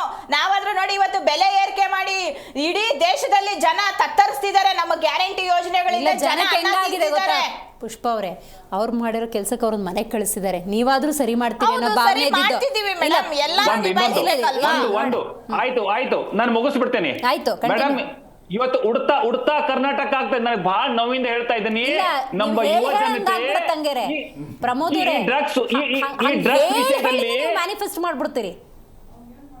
ಬೇಡದು, ಎಷ್ಟು ನಾವು ಪ್ರಸ್ತಾಪ ಮಾಡ್ತೀವಿ ಅಷ್ಟು ಹಾಳ್ಗೆಡುತ್ತೆ ಅದನ್ನ. ಇಲ್ಲ ಮೇಡಮ್ ಒಂದ್ ನಿಮಿಷ ಮೇಡಮ್, ಇವತ್ತು ಯುವಕರಿಗೆ ನಾವು ಕಾಳಜಿ ಮಾಡಬೇಕು ಬೇಡ? ಯುವಕರಿಗೆ ಒಂದು ಅವರ ಭವಿಷ್ಯ ನಿರ್ಮಾಣ ಮಾಡಬೇಕು ಬೇಡ? ಮೇಡಮ್, ಮಹಾರಾಷ್ಟ್ರದ ಪೊಲೀಸರು ಬಂದು ಇವತ್ತು ಮೈಸೂರದಲ್ಲಿ, ಬೆಂಗಳೂರಲ್ಲಿ ಡ್ರಗ್ಸ್ ಫ್ಯಾಕ್ಟರಿಯನ್ನ ಹುಡುಕ್ತಾರೆ. ನಮ್ಮ ಗೃಹ ಮಂತ್ರಿಗಳು, ಮುಖ್ಯಮಂತ್ರಿಗಳು ಇನ್ನು ಮಲ್ಕೊಂಡಿದ್ದಾರೆ ಮೇಡಮ್. ಕೇಸ್ ರಿಜಿಸ್ಟರ್ ಆಗಿದ್ದು ನಿಮ್ಮ ಬೊಮ್ಮಾಯಿ ಸಾಹೇಬರ ಗವರ್ನಮೆಂಟ್ ಅಲ್ಲಿ ತಿರುಗಿ ಇವತ್ತು ಅಲ್ಲ ನೀವು ಮೇಡಮ್ ಪಾಪಗಳ ಕರ್ಮಗಳು. ಇವತ್ತು ತುಷ್ಟೀಕರಣ ಯಾವ ಮಟ್ಟಕ್ಕೆ ಮುಟ್ಟಿದೆ ಅಂದ್ರೆ ಎಲ್ಲಾ ಕೇಸ್ ವಾಪಸ್ ತಗೋತಾ ಇದಾರೆ ಮೇಡಮ್. ಪೊಲೀಸರ ಮೇಲೆ ಹಲ್ಲೆ, ಪೊಲೀಸರು ಮರ್ಡರ್ ಮಾಡುವಂತ ಕೇಸ್ಗಳಿದ್ದನ್ನ ಇವರು ವಾಪಸ್ ತಗೋತಾ ಇದಾರೆ. ಎಷ್ಟರ ಲಜ್ಜೆಗೆಟ್ಟ, ಎಷ್ಟರ ಒಂದು ತುಷ್ಟೀಕರಣ ರಾಜಕಾರಣ ಮಾಡ್ಬೇಕಂತಿದೆ. ಈ ರಾಜ್ಯವನ್ನ ಎಲ್ಲಿ ಒಯ್ದು ನಿಲ್ಲಿಸ್ಬೇಕಂತ ಮಾಡಿದಿರಿ ಕಾಂಗ್ರೆಸ್ ಸರ್ಕಾರ? ಕನ್ನಡ ಪರ ಹೋರಾಟಗಾರರ ಮೇಲೆ ತಗೊಂಡಿದ್ದು ನಿಮ್ಮ ಕಣ್ಣಿಗೆ ಕಾಣಿಸಲ್ವಾ ಸರ್? ನಿಮ್ಗೆ ಅದೊಂದೇನ ಕಾಣಿಸೋದು? ಇವತ್ತು ರಾಜ್ಯದ ಜನತೆ ಹಿಡಿ ಶಾಪ ಹಾಕ್ತಾ ಇದ್ದಾರೆ. ಆದ್ರೆ ಏನ್ ಮಾಡ್ಬೇಕು? ಇವತ್ತು ಸಾಕಷ್ಟು ಮ್ಯಾಂಡೇಟ್ ಕೊಟ್ಟು ಬಿಟ್ಟಿದ್ದಾರೆ. ಇನ್ನು 2 ವರ್ಷ ಇವ್ರನ್ನ ಅನುಭವಿಸ್ಬೇಕಾಗಿದೆ. ಆದ್ರೆ ಇವತ್ತು ಭಾರತೀಯ ಜನತಾ ಪಾರ್ಟಿ ನೇತೃತ್ವದ NDA ಸರ್ಕಾರ ಇವತ್ತು ಈ ಕಾಂಗ್ರೆಸ್ನ ಈ ಬೆತ್ತಲೆ ಮಾಡುವಂತ ಕೆಲಸ ಮಾಡ್ತಾ ಇದೆ. ಈ ರಾಜ್ಯದ ಜನರ ಕಣ್ಣು ಒರೆಸುವಂತ ಕೆಲಸ ಮಾಡ್ತಾ ಇದೆ ಮೇಡಮ್. ಇವತ್ತು ನಾವು ಅಶೋಕ್ ಅವರ ಒಂದು ತಂಡ, ನಮ್ಮ ರಾಜ್ಯ ವಿಜೇಂದ್ರ ಅವರ ತಂಡ, ಅದರಲ್ಲಿ ಅರವಿಂದ್ ಬೆಲ್ಲದವ್ರು ಇದ್ರು, ಗೋವಿಂದ್ ಕಾರಜೋಳ ಅವರು, ಶ್ರೀರಾಮುಲು, ಎಲ್ಲಾ ಒಂದು ತಂಡ ಮಾಡ್ಕೊಂಡು ಇವತ್ತು ನಾವು ಎಲ್ಲಾ ಒಂದು ಬೆಳೆಗಳು ಎಲ್ಲಿ ಬೆಳೆ ನಾಶ ಆಗಿದೆ, ಈಗಿಂದಲ್ಲ ಸ್ವಲ್ಪ ದಿವಸ ಹಿಂದಿಂದ ಹೇಳ್ತಾ ಇದ್ದೀನಿ, ಈಗೂ ನಮ್ದೊಂದು ತಂಡ ಹೋಗ್ತಾ ಇದೆ. ಆ ಬೆಳೆಗಳ ನಾಶದಲ್ಲಿ ಹೋಗ್ಬಿಟ್ಟು ಅಲ್ಲಿ ಆ ಬೆಳೆಗಳನ್ನ ಖುದ್ದಾಗಿ, ಯಾಕಂದ್ರೆ ವಿಜೇಂದ್ರ ಅವ್ರ ಟೀಮ್ ಅಲ್ಲಿ ನಾ ಇದ್ದೆ, ಆ ಬೆಳೆಗಳನ್ನ ಪರಿಶೀಲಿಸಿ ಆ ವರದಿಯನ್ನ ನಾವು ನಮ್ಮ ಹೈಕಮಾಂಡ್ಗೆ ಕೊಡುವಂತ ಕೆಲಸ ಮಾಡಿದೀವಿ. ಬಟ್ ಇದು ನಮ್ಮ ಕಮಿಟ್ಮೆಂಟ್. ಇವತ್ತಿನ ತನಕನೂ ಈ ರಾಜ್ಯ ಸರ್ಕಾರದ ಒಬ್ಬ ಉಸ್ತುವಾರಿ ಮಂತ್ರಿ, ಒಬ್ಬ MLA ಅವರ ಬರುವಂತ ಕ್ಷೇತ್ರದಲ್ಲಿ ರೈತರ ಕಣ್ಣು ಒರೆಸುವಂತ ಕೆಲಸ ಮಾಡಿದಾರೇನ್ರಿ ಇವರು? ಪ್ರಮೋದರೇ ನಿಮಿಷ. ಈಗ ನೋಡಿ, ಮಳೆ ಬಂತು, ಅತಿವೃಷ್ಟಿ ಅನಾವೃಷ್ಟಿಯೋ ಮತ್ತೊಂದು ಆಯಿತು, BJPದೊಂದು ನಿಯೋಗನೋ JDSದೊಂದು ನಿಯೋಗನೋ, ಇದನ್ನೆಲ್ಲ ನಿಯೋಗ ಭೇಟಿ ಅಂತ ನಾವು ಬ್ರೇಕಿಂಗ್ ತಗೊಂಡಿದ್ದೀವಿ. ನೀವೊಂದು ವರದಿನೂ ಸಿದ್ಧ ಮಾಡ್ತೀರಿ. ಸಮಾಜದ ಹಿತದೃಷ್ಟಿಯಿಂದ, ರೈತರ ಹಿತದೃಷ್ಟಿಯಿಂದ ನೀವು ವರದಿ ತಗೊಳ್ಳೋದು, ಅಲ್ಲಿ ಮಾತಾಡಿಸೋದು, ಏನು ನಷ್ಟ ಆಗಿದೆ, ಏನು ಎಲ್ಲ ತಗೊಳ್ಳೋದನ್ನ ನಾವು ಅಕ್ಸೆಪ್ಟ್ ಮಾಡ್ತೀವಿ. ನೀವು ನಿಮ್ಮ ಹೈಕಮಾಂಡ್ಗೆ ಯಾಕೆ ಕೊಡ್ತೀರಿ? ಅವರ ಅಧಿಕಾರದಲ್ಲಿರೋದು ನೀವು. ರಾಜ್ಯ ಸರ್ಕಾರ ಕೊಡಿ. ರಾಜ್ಯದಲ್ಲಿ ಯಾರು ಆಡಳಿತ ನೋಡಿ ಹಿಂಗಾಗಿದೆ, ನಮಗೆ ಸಿಕ್ಕಿರೋ ರಿಪೋರ್ಟ್ ಇದು, ನಿಮ್ಮ ಹತ್ರ ಇರೋ ರಿಪೋರ್ಟ್ ತಗೊಳ್ಳಿ, ಇಬ್ರು ಕುತ್ಕೊಳ್ಳೋಣ. ನೀವು ಆಡಳಿತ ಪಕ್ಷ, ನಾವು ಪ್ರತಿಪಕ್ಷ. ಸಮಸ್ಯೆಗೆ ಪರಿಹಾರ ಸಿಗಬೇಕು ಅಂತ ನೀವು ಇಲ್ಲಿ ಕುತ್ಕೋಬೇಕೇ ಹೊರತು ನೀವು ನಿಮ್ಮ ರಿಪೋರ್ಟ್ ತಗೊಂಡ್ಬಿಟ್ಟು ಅಲ್ಲೆಲ್ಲೋ ಇರೋ ಹೈಕಮಾಂಡಿಗೆ ಕೊಟ್ರೆ ಅವ್ರೇನ್ ಮಾಡ್ತಾರೆ? ಮೇಡಮ್, ಯಡಿಯೂರಪ್ಪ ಅವರ ಸರ್ಕಾರ ಇದ್ದಾಗ ಕೇಂದ್ರ ಸರ್ಕಾರದಿಂದ ಯಾವುದು ಅನುದಾನ ನಿರೀಕ್ಷೆ ಮಾಡದೆ ಇಲ್ಲಿ ಅನುದಾನ ಘೋಷಣೆ ಮಾಡುವಂತ ಎಕ್ಸಾಂಪಲ್ ಇದೆ, ಬೆಸ್ಟ್ ಎಕ್ಸಾಂಪಲ್ ಇದೆ. ಈ ರಾಜ್ಯ ಸರ್ಕಾರ ಏನ್ ಮಾಡ್ತಾ ಇದೆ ಮೇಡಮ್? ಈ ರಾಜ್ಯ ಸರ್ಕಾರ ಯಾವ್ದಾರೆ ಒಂದು ಮೇಡಮ್ ಕೇರಳದಲ್ಲಿ ಆನೆ ತುಳಿತಕ್ಕೆ ಹಾಳಾಗೋಗ್ಲಿ. ನಮ್ಮ ರಾಜ್ಯದಿಂದ ಇಷ್ಟು ಜನ ಸಂಸದರು ಆಯ್ಕೆಯಾಗಿ ಹೋಗಿದ್ದಾರೆ. ನೀಟ್ ಪೇಪರ್ ಲೀಕ್ ಆಗಿ 22 ಲಕ್ಷ ಜನ ಮಕ್ಕಳು ಇವತ್ತಿನ ದಿವಸ ತಂದೆ ತಾಯಿ ಕಣ್ಣೀರಲ್ಲಿ ಕೈ ತೊಳಿತಿದ್ದಾರೆ. ಒಬ್ಬ ಸಂಸದ ಆಗ್ಲಿ, ರಾಜ್ಯಸಭೆಗೆ ಆಯ್ಕೆ ಆಗಿರೋರಾಗ್ಲಿ ಒಬ್ಬರಾದ್ರೂ ಧ್ವನಿ ಎತ್ತಿದ್ರ ಸ್ವಾಮಿ? ಯಾಕೆ ಎತ್ತಲಿಲ್ಲ? ತೇಜಸ್ವಿ ಸೂರ್ಯ ಆದಿ ಬೀದಿಗಳಲ್ಲಿ ಬರ್ತಾರೆ, ಒಬ್ಬ ಸಂಸದ ಯಾಕೆ ಧ್ವನಿ ಎತ್ತಲಿಲ್ಲ? ನಿಮ್ಮಂತ ಕಾರ್ಯಕರ್ತರು ಯಾಕೆ ಕೇಳಲಿಲ್ಲ? ನಾವಿವತ್ತು MPಗಳ ಬಗ್ಗೆ ಮಾತಾಡ್ತೀವಿ, ಕಾಂಗ್ರೆಸ್ ಬಗ್ಗೆ ಮಾತಾಡಿ. ಕಾಂಗ್ರೆಸ್ ಇವಾಗ ಏನಾಗಿದೆ, ನಾಳೆ ಶಶಿಧರ್ ಅವರು ಆಯ್ತು, ಅದು ಮಾತಾಡೋಣ. ಇಷ್ಟು ದಿವಸ ಮಾತಾಡಿದೀವಿ, ಇವತ್ತಿನ ಸಬ್ಜೆಕ್ಟ್ ಮಾತಾಡೋಣ. ಈಗ ನೋಡಿ ನಾಳೆ ಬುಲಾವ್, ನಾಳೆ 11 ಗಂಟೆಗೆ ಮುಹೂರ್ತ ಫಿಕ್ಸ್. ಸತೀಶ್ ಜಾರಕಿಹೊಳಿ ಅವರು ಅದನ್ನ ಹೇಳ್ತಾರೆ, ಸಾಯಂಕಾಲ ಜೊತೆಗೆ ಟುಸ್ ಪಟಾಕಿ ಅಂತಾನೆ ಏನ್ ಬರ್ಬೋದು ಅಂತ. ನನ್ನ ಪ್ರಕಾರ ಆಡ್ ಮಾಡ್ಬಿಡ್ತೀನಿ. ಸತೀಶ್ ಜಾರಕಿಹೊಳಿ ಅವರ ನಗು ಮುಖ ನೋಡಿದಾಗ ಈ KPCC ಅಧ್ಯಕ್ಷ ಸ್ಥಾನೇನೋ ಅವ್ರಿಗೆ ಹೋಗೋದು ಸಿಗುತ್ತೆ ಅಂತ ಅವ್ರು ಆ ಥರನೋ, ಅಥವಾ ಸಂಪುಟ ಪುನರಚನೆ ಆಗ್ಬೋದು, ಸಿದ್ದರಾಮಯ್ಯನವ್ರು ಮುಂದುವರಿಬೋದು, ಆ ಮುಖಚಹರೆ ಕಾಣ್ತಾ ಇತ್ತು ಬಾಡಿ ಲ್ಯಾಂಗ್ವೇಜ್ ನೋಡಿದಾಗ. ಏನು ಅನ್ಸುತ್ತೆ ಅಂತ ನನಗೂ ಹಾಗೆ ಅನಿಸ್ತಾ ಇದೆ. ನಮ್ಮ ಒಂದು ಆಲೋಚನೆ ಪ್ರಕಾರ ಇದೊಂದು ಸಂಪುಟ ಪುನರಚನೆ ಒಂದು ಸರ್ಕಸ್ ಆಗಿರ್ಬೋದು. ಮತ್ತೆ ಯಾರು ಸಂಪುಟದಿಂದ ತೆಗಿಬೇಕು, ಹೊಸಬರನ್ನ ಯಾರು ಕೊಡಬೇಕು, ಮೊದಲು ಗೆದ್ದಿರ್ತಕ್ಕಂಥ ಒಂದು 5 ಜನರನ್ನ ಏನು ನಿರೀಕ್ಷೆ ಮಾಡ್ತಾ ಇದ್ದಾರೆ, ಒಂದು ನವ ಯುವಕರಿಗೆ ಒಂದು ಅವಕಾಶ ಮಾಡಿಕೊಡ್ಬೇಕು, ಅದ್ರ ಬಗ್ಗೆನೂ ಚಿಂತನೆ ಆಗ್ತಾ ಇರ್ಬೋದು. ಮತ್ತು ನಿಗಮ ಮಂಡಳಿಗಳಲ್ಲಿ ಅಧ್ಯಕ್ಷರನ್ನ ರೊಟೇಷನ್ ಮಾಡ್ತಾರಂತೆ. ನನಗೆ ಒಬ್ಬರು ಮಾಹಿತಿ ಪ್ರಕಾರ, ಕಾಂಗ್ರೆಸ್ ಒಬ್ಬರ ಮಾಹಿತಿ ಪ್ರಕಾರನೇ ಈಗ 2 ವರ್ಷ ಏನು ಕಂಪ್ಲೀಟ್ ಆಗುತ್ತೆ ನಿಗಮ ಮಂಡಳಿ ಅಧ್ಯಕ್ಷರನ್ನ, ಆ 2 ರೊಟೇಷನ್ ಪ್ರಕಾರ ಬೇರೆ ಅಧ್ಯಕ್ಷರನ್ನ ನೇಮಕ ಮಾಡುವಂತ ಒಂದು ಪ್ರಕ್ರಿಯೆ ಅವಕಾಶ ವಂಚಿತರಿಗೆ. ಅವರು MLA-ಗಳಾಗ್ಬೋದು, ಅದು MLA-ಗಳಿಗೆ ಕೊಡ್ತಾರೆ ಬಿಡಿ, ಒಳ್ಳೆ ಖಾತೆಗಳಂತೂ MLA-ಗಳಿಗೆ ಕೊಡ್ತಾರೆ, ಇನ್ನು ಉಳಿದಿದ್ದು ಸಣ್ಣ ಪುಟ್ಟ ಅಂತದ್ದು ಅವರ ಕಾರ್ಯಕರ್ತರು ಕೊಡುವಂಥದ್ದು ಇದೆ. 2 ವರ್ಷ ರೊಟೇಷನಲ್ಲಿ. ಮತ್ತು 600 ಜನ ಏನು ನಿರ್ದೇಶಕರ ಏನು ನೇಮಕಾತಿ ಬಾಕಿ ಇದೆ ನಿಗಮ ಮಂಡಳಿಗಳಲ್ಲಿ, ಅದನ್ನು ಸಹ ಫುಲ್ ಮಾಡೋದಕ್ಕೆ ಅವರು ಅವಕಾಶ ಮಾಡಿಕೊಡ್ತಾರೆ. ಆ ಒಂದು ಚರ್ಚೆಗಳು ನಡೆಯುತ್ತೆ, ಅದೇ ತಗೊಂಡು ವಾಪಸ್ ಬರ್ತಾರೆ ಅಂತ ನನ್ನ ಅನಿಸಿಕೆ. ಯಾಕಂದ್ರೆ ನಾ ಕೊಡೆ ನೀ ಬಿಡೆ ಅನ್ನೋದು ಸಿದ್ದರಾಮಯ್ಯನವ್ರು ಕೊಡಲ್ಲ, DK ಶಿವಕುಮಾರ್ ಬಿಡಲ್ಲ. ಯಾಕೆ CM ಸ್ಥಾನ ಉಳಿದಿದ್ದೆಲ್ಲ ಕೊಡೋದಕ್ಕೆ ರೆಡಿ ಇದ್ದಾರೆ. ಬೆಂಗಳೂರು ಕೊಟ್ರು, ಇದು ಕೊಟ್ರು, ಎಲ್ಲಾನು ಏನೇನು ಅವಕಾಶ ಅವರಿಗೆ ಕೇಳಿದ್ದಕ್ಕೆಲ್ಲ ಸೈನ್ ಹಾಕಿ ಕೊಡ್ತಾವ್ರೆ. ಚಕಾರನೇ ಎತ್ತಾ ಇಲ್ಲ. ಸೂಪರ್ CM ಇವರ DK ಶಿ ಅವರೇ. ಆ ಮೇನ್ ಕುರ್ಚಿ ಬಗ್ಗೆ ಹೇಳಿ. ಮೇನ್ ಮೂರನೇ ಮಹಡಿಯ ಒಂದು ಕುರ್ಚಿ ಬಿಟ್ಟು ಉಳಿದಿದ್ದೆಲ್ಲ DK ಶಿವಕುಮಾರ್ ಕೊಡೋದಕ್ಕೆ ಸಿದ್ದರಾಮಯ್ಯನವ್ರು ರೆಡಿ ಇದ್ದಾರೆ. ಅದನ್ನ ಕೊಡೋದಕ್ಕೆ ಅವ್ರು ರೆಡಿ ಇಲ್ಲ. ಅದು ಹೈಕಮಾಂಡ್ ಏನ್ ಮಾಡುತ್ತೆ ಅನ್ನೋದು ಅವರು ಒಂದಿದು. ಆದ್ರೆ ಅವ್ರದ್ದು ಹೆಂಗೆ ಅಂದ್ರೆ, ಜೀವನದಲ್ಲಿ ಒಂದ್ಸಲ ಆದ್ರೂ ಕೂಡ ನೀವು ಬಿಡಿ, ದೊಡ್ಡ ಪೋರ್ಟ್ಫೋಲಿಯೋ ಇರೋದು ದೊಡ್ಡ ವಿಷಯನೇ, ಬಟ್ ಆ ಸ್ಥಾನ ಅನ್ನೋದು ಜೀವನದಲ್ಲಿ ಒಂದ್ಸತಿ ಇಷ್ಟು ವರ್ಷಗಳ ಸುದೀರ್ಘ ರಾಜಕೀಯ ಜೀವನ ಮಾಡಿದವ್ರಿಗೆ, ಪಕ್ಷ ಸಂಘಟನೆ ಮಾಡಿ ಕಾಯವಾಚ ಮನಸ ಪಕ್ಷ ದುಡಿದವ್ರಿಗೆ ಅದೊಂದು ಆಸೆ ಇರಲ್ವಾ? ಖಂಡಿತ ಇರುತ್ತೆ. ಆದ್ರೆ ಸಿದ್ದರಾಮಯ್ಯನವ್ರ ವಾದ ಏನ್ ಗೊತ್ತಾ, ಈ ಬಾರಿ ನನ್ನನ್ನು ಬಿಟ್ಬಿಡಪ್ಪ ಶಿವಕುಮಾರ, ನಾನು 28ಕ್ಕೆ ಎಲೆಕ್ಷನ್ ಹೋಗೋಣ, ನಾನು ಬರ್ತೀನಿ, ನನ್ನ ಅಹಿಂದ ಮತಗಳನ್ನು ಕೊಡಿಸ್ತೀನಿ, ನಿನ್ನ ಒಂದು ಮತಗಳನ್ನು ತಗೊಂಡ್ ಬಾ, 28ಕ್ಕೆ 150 ಸೀಟ್ ಗೆದ್ಕೊಳ್ಳೋಣ, ನೀನ್ CM ಆಗು ಅಂತ. ಅದಾಗಲ್ಲ. ಅದೇನು ಆಮ್ ಆದ್ಮಿ ಪಾರ್ಟಿನೂ ಸುಮ್ಮನೆ ಇರಲ್ಲ, ಬೇರೆ ಪಾರ್ಟಿಗಳು ಸುಮ್ಮನೆ ಇರಲ್ಲ, JDS ಸುಮ್ಮನೆ ಇರಲ್ಲ, BJP ಸುಮ್ಮನೆ ಇರಲ್ಲ, ನಾವು ಸಹ ಫೈಟ್ ಮಾಡ್ತೀವಿ. ಅದಾಗೋದಿಲ್ಲ. DK ಶಿವಕುಮಾರ್ ಅವ್ರಿಗೂ ಗೊತ್ತು, ಈ ಬಾರಿ ಕಳ್ಚಿದ್ರೆ ಇನ್ನು 10 ವರ್ಷ ಆಗುತ್ತೋ, 8 ವರ್ಷ ಆಗುತ್ತೋ, 5 ವರ್ಷ ಆಗುತ್ತೋ ಅವ್ರಿಗೂ ಗೊತ್ತಿದೆ ಅಂತಕ್ಕಂಥದ್ದೇ. ಅದು ಈ ಬಾರಿನೇ ಆಗ್ಬೇಕು. ಈಗಾಗಲೇ 68 ವಯಸ್ಸಾಗಿರುತ್ತೆ. ಅವ್ರಿಗೆ ಆರೋಗ್ಯದ ಸಮಸ್ಯೆಗಳು, ಸಣ್ಣ ಪುಟ್ಟ ಸಮಸ್ಯೆಗಳು ಇದ್ದೇ ಇದಾವೆ, ಎಲ್ಲರಿಗೂ ಇರುವಂತೇನೆ. ಆ ನಿಟ್ಟಿನಲ್ಲಿ ಈ ಬಾರಿನೇ ಬೇಕು ಅಂತ DK ಶಿವಕುಮಾರ್ ಅವರು, ನಾನು ಮುಂದಿನ ಬಾರಿನೇ ಕೊಡ್ಸೋದು ನಿನ್ಗೆ DK ಶಿವಕುಮಾರ ಅಂತ ಸಿದ್ದರಾಮಯ್ಯನವರು ಆ ನಿಟ್ಟಿನಲ್ಲಿ ಹೋಗ್ತಾ ಇದೆ. ಇದು DK ಶಿವಕುಮಾರ್ ಅವ್ರನ್ನ ಕನ್ವಿನ್ಸ್ ಮಾಡ್ತಾರೆ. ಇದು DK ಶಿವಕುಮಾರ್ ಕನ್ವಿನ್ಸ್ ಆಗೋದು ಕೊನೆಗೆ, ಯಾಕಂದ್ರೆ ಸಿದ್ದರಾಮಯ್ಯನವ್ರು ಕನ್ವಿನ್ಸ್ ಆಗಲ್ಲ. ಇನ್ನೊಂದು ಹೇಳ್ಬಿಡ್ತೀನಿ, ಪರಿಣಾಮ ಬೀರಲ್ವಾ? ಖಂಡಿತ. ನಾನು ಹೇಳಿದ್ನಲ್ಲ, 89 ಸೀಟಲ್ಲಿ ವ್ಯತಿರಿಕ್ತ ಪರಿಣಾಮ ಅಂತ ಬೀರುತ್ತೆ. ಆಮೇಲೆ ಉತ್ತರ ಕರ್ನಾಟಕದಲ್ಲಿ ಈ ಬಾರಿ ಏನಿದೆ, ಈ ಬಾರಿ ಲಿಂಗಾಯತ ಸಮಾಜ ಸುಮ್ಮನೆ ಇದೆ. ಯಾಕಂದ್ರೆ ಇವರಿಬ್ಬರು ಕಿತ್ತಾಟದಲ್ಲಿ ಈ ಬಾರಿ 33 ಶಾಸಕರು ಕಾಂಗ್ರೆಸ್ ಇಂದ ಲಿಂಗಾಯತ ಶಾಸಕರಾಗಿದ್ದಾರೆ. ಈಗ ಖಂಡ್ರೆ ಅವರು ಇದ್ದಾರೆ, ಅಖಿಲ ಭಾರತ ವೀರಶೈವ ಮಹಾಸಭಾ ಅಧ್ಯಕ್ಷರಿದ್ದಾರೆ, MB ಪಾಟೀಲ್ ಇದ್ದಾರೆ, ಲಕ್ಷ್ಮೀ ಹೆಬ್ಬಾಳ್ಕರ್ ಇದ್ದಾರೆ. ಎಲ್ಲರೂ ನನಗ್ ಬೇಕು ಅಂತ ಕೂತ್ಕೊಂಡ್ರೆ, ರಾಯರೆಡ್ಡಿ ಇದ್ದಾರೆ, ಸೀನಿಯರ್ ಇದ್ದಾರೆ, ಎಲ್ಲರೂ ನನಗೆ ಬೇಕು ಅಂತ ಕೂತ್ಕೊಂಡು. ಲಿಂಗಾಯತ ಸಮಾಜನೂ ಸುಮ್ಮನೆ ಕೂತ್ಕೊಳ್ಳೋದಿಲ್ಲ, ಬೇರೆ ಸಮಾಜಗಳು ಸುಮ್ಮನೆ ಕೂತ್ಕೊಳ್ಳೋದಿಲ್ಲ. ಜಾರಕಿಹೊಳಿ ಇವರು ಕೊಡಿ ಅಂತಾರೆ, ಪರಮೇಶ್ವರ್ ಅವರು ನಮಗೆ ಕೊಡಿ, ದಲಿತ ನಾಯಕರನ್ನ ಮಾಡಿ ಅಂತಾರೆ. ಎಲ್ಲಿಗೆ ಗೊಂದಲ?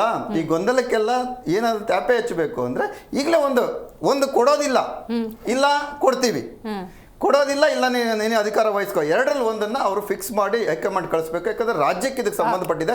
ಮುಖ್ಯಮಂತ್ರಿಗಳು ಎಕ್ಸಿಕ್ಯೂಷನ್ ಪಾರ್ಟ್ ಇರ್ತಾರೆ, ಅವರೇನು ರಾಜ್ಯಪಾಲರ ಥರ ಸುಮ್ಮನೆ ಕೂತ್ಕೊಳ್ಳೋ ಅಂಥ ವ್ಯಕ್ತಿ ಅಲ್ಲ. ಎಕ್ಸಿಕ್ಯೂಷನ್ ಇರುತ್ತೆ, ರಾಜ್ಯದ ಸಮಸ್ಯೆಗಳನ್ನು ನೋಡಬೇಕಾಗುತ್ತೆ, ಜ್ವಲಂತ ಸಮಸ್ಯೆಗಳನ್ನು ನೋಡಬೇಕಾಗುತ್ತೆ. ಈಗಾಗಲೇ ನಾನು ಒಂದು ವಿಷಯ ಪ್ರಸ್ತಾಪ ಮಾಡೋಕ್ಕೆ ಬಯಸ್ತೀನಿ. ಕೇಂದ್ರ ಸರ್ಕಾರದ ದಿವ್ಯ ನಿರ್ಲಕ್ಷ್ಯದಿಂದ ನಮಗೆ ಮುಂದಿನ ದಿನಗಳಲ್ಲಿ ಯೂರಿಯಾ ಸಿಗಲ್ಲ ಅಂತ ಹೇಳ್ಬಿಟ್ಟಿದ್ದಾರೆ. ಯೂರಿಯಾ ಬಳಸಬೇಡಿ ಅಂತ ಹೇಳಿದ್ದಾರೆ. ಇಷ್ಟು ದಿನ ಉತ್ತೇಜನ ಕೊಡ್ತಾ ಇದ್ರು, ಬೇವಿನ ಯೂರಿಯಾ ಮಾಡಿ ಅಂತ ಹೇಳ್ತಾ ಇದ್ರು, ಅರ್ಧ ಯೂರಿಯಾ ಮಾಡಿ ಅಂತ ಅದನ್ನು ಬಿಟ್ಟಿದ್ದಾರೆ.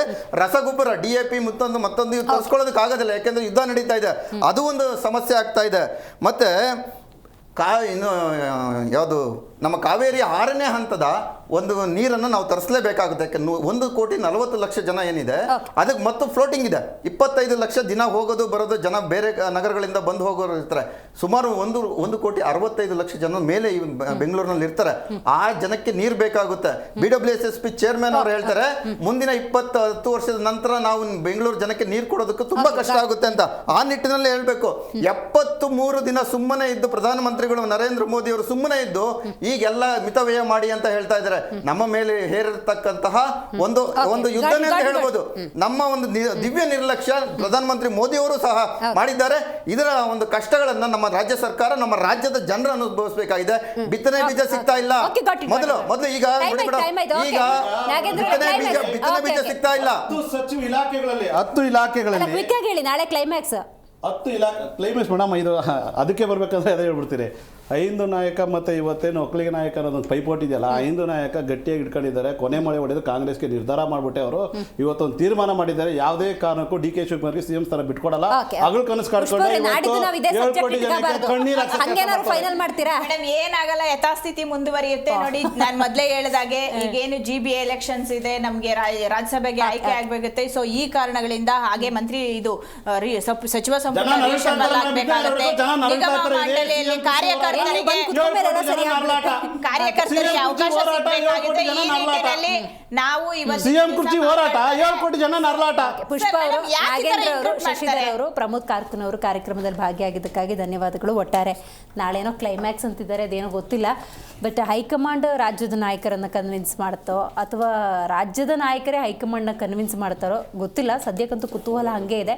11 ಗಂಟೆಗೆ ಏನಾದರೂ ಒಂದು ಮೀಟಿಂಗ್ ಆಗಿ ಒಂದು ಸುದ್ದಿಗೋಷ್ಠಿಯನ್ನು ಮಾಡಿ ಈ ಒಂದು ಗೊಂದಲಕ್ಕೆ ಏನಾದರೂ ತೆರೆ ಎಳಿತಾರ, ಕಾದು ನೋಡೋಣ ಅಂತ ಹೇಳ್ತೇವೆ. ಇವತ್ತಿನ ಕಾರ್ಯಕ್ರಮ ಮುಗಿಸ್ತಾ ಇದ್ದೀವಿ. ನೋಡ್ತಾ ಇರಿ ಜೀ ಕನ್ನಡ ನ್ಯೂಸ್, ಸತ್ಯವೇ ಸುದ್ದಿಯ ಜೀವಾಳ.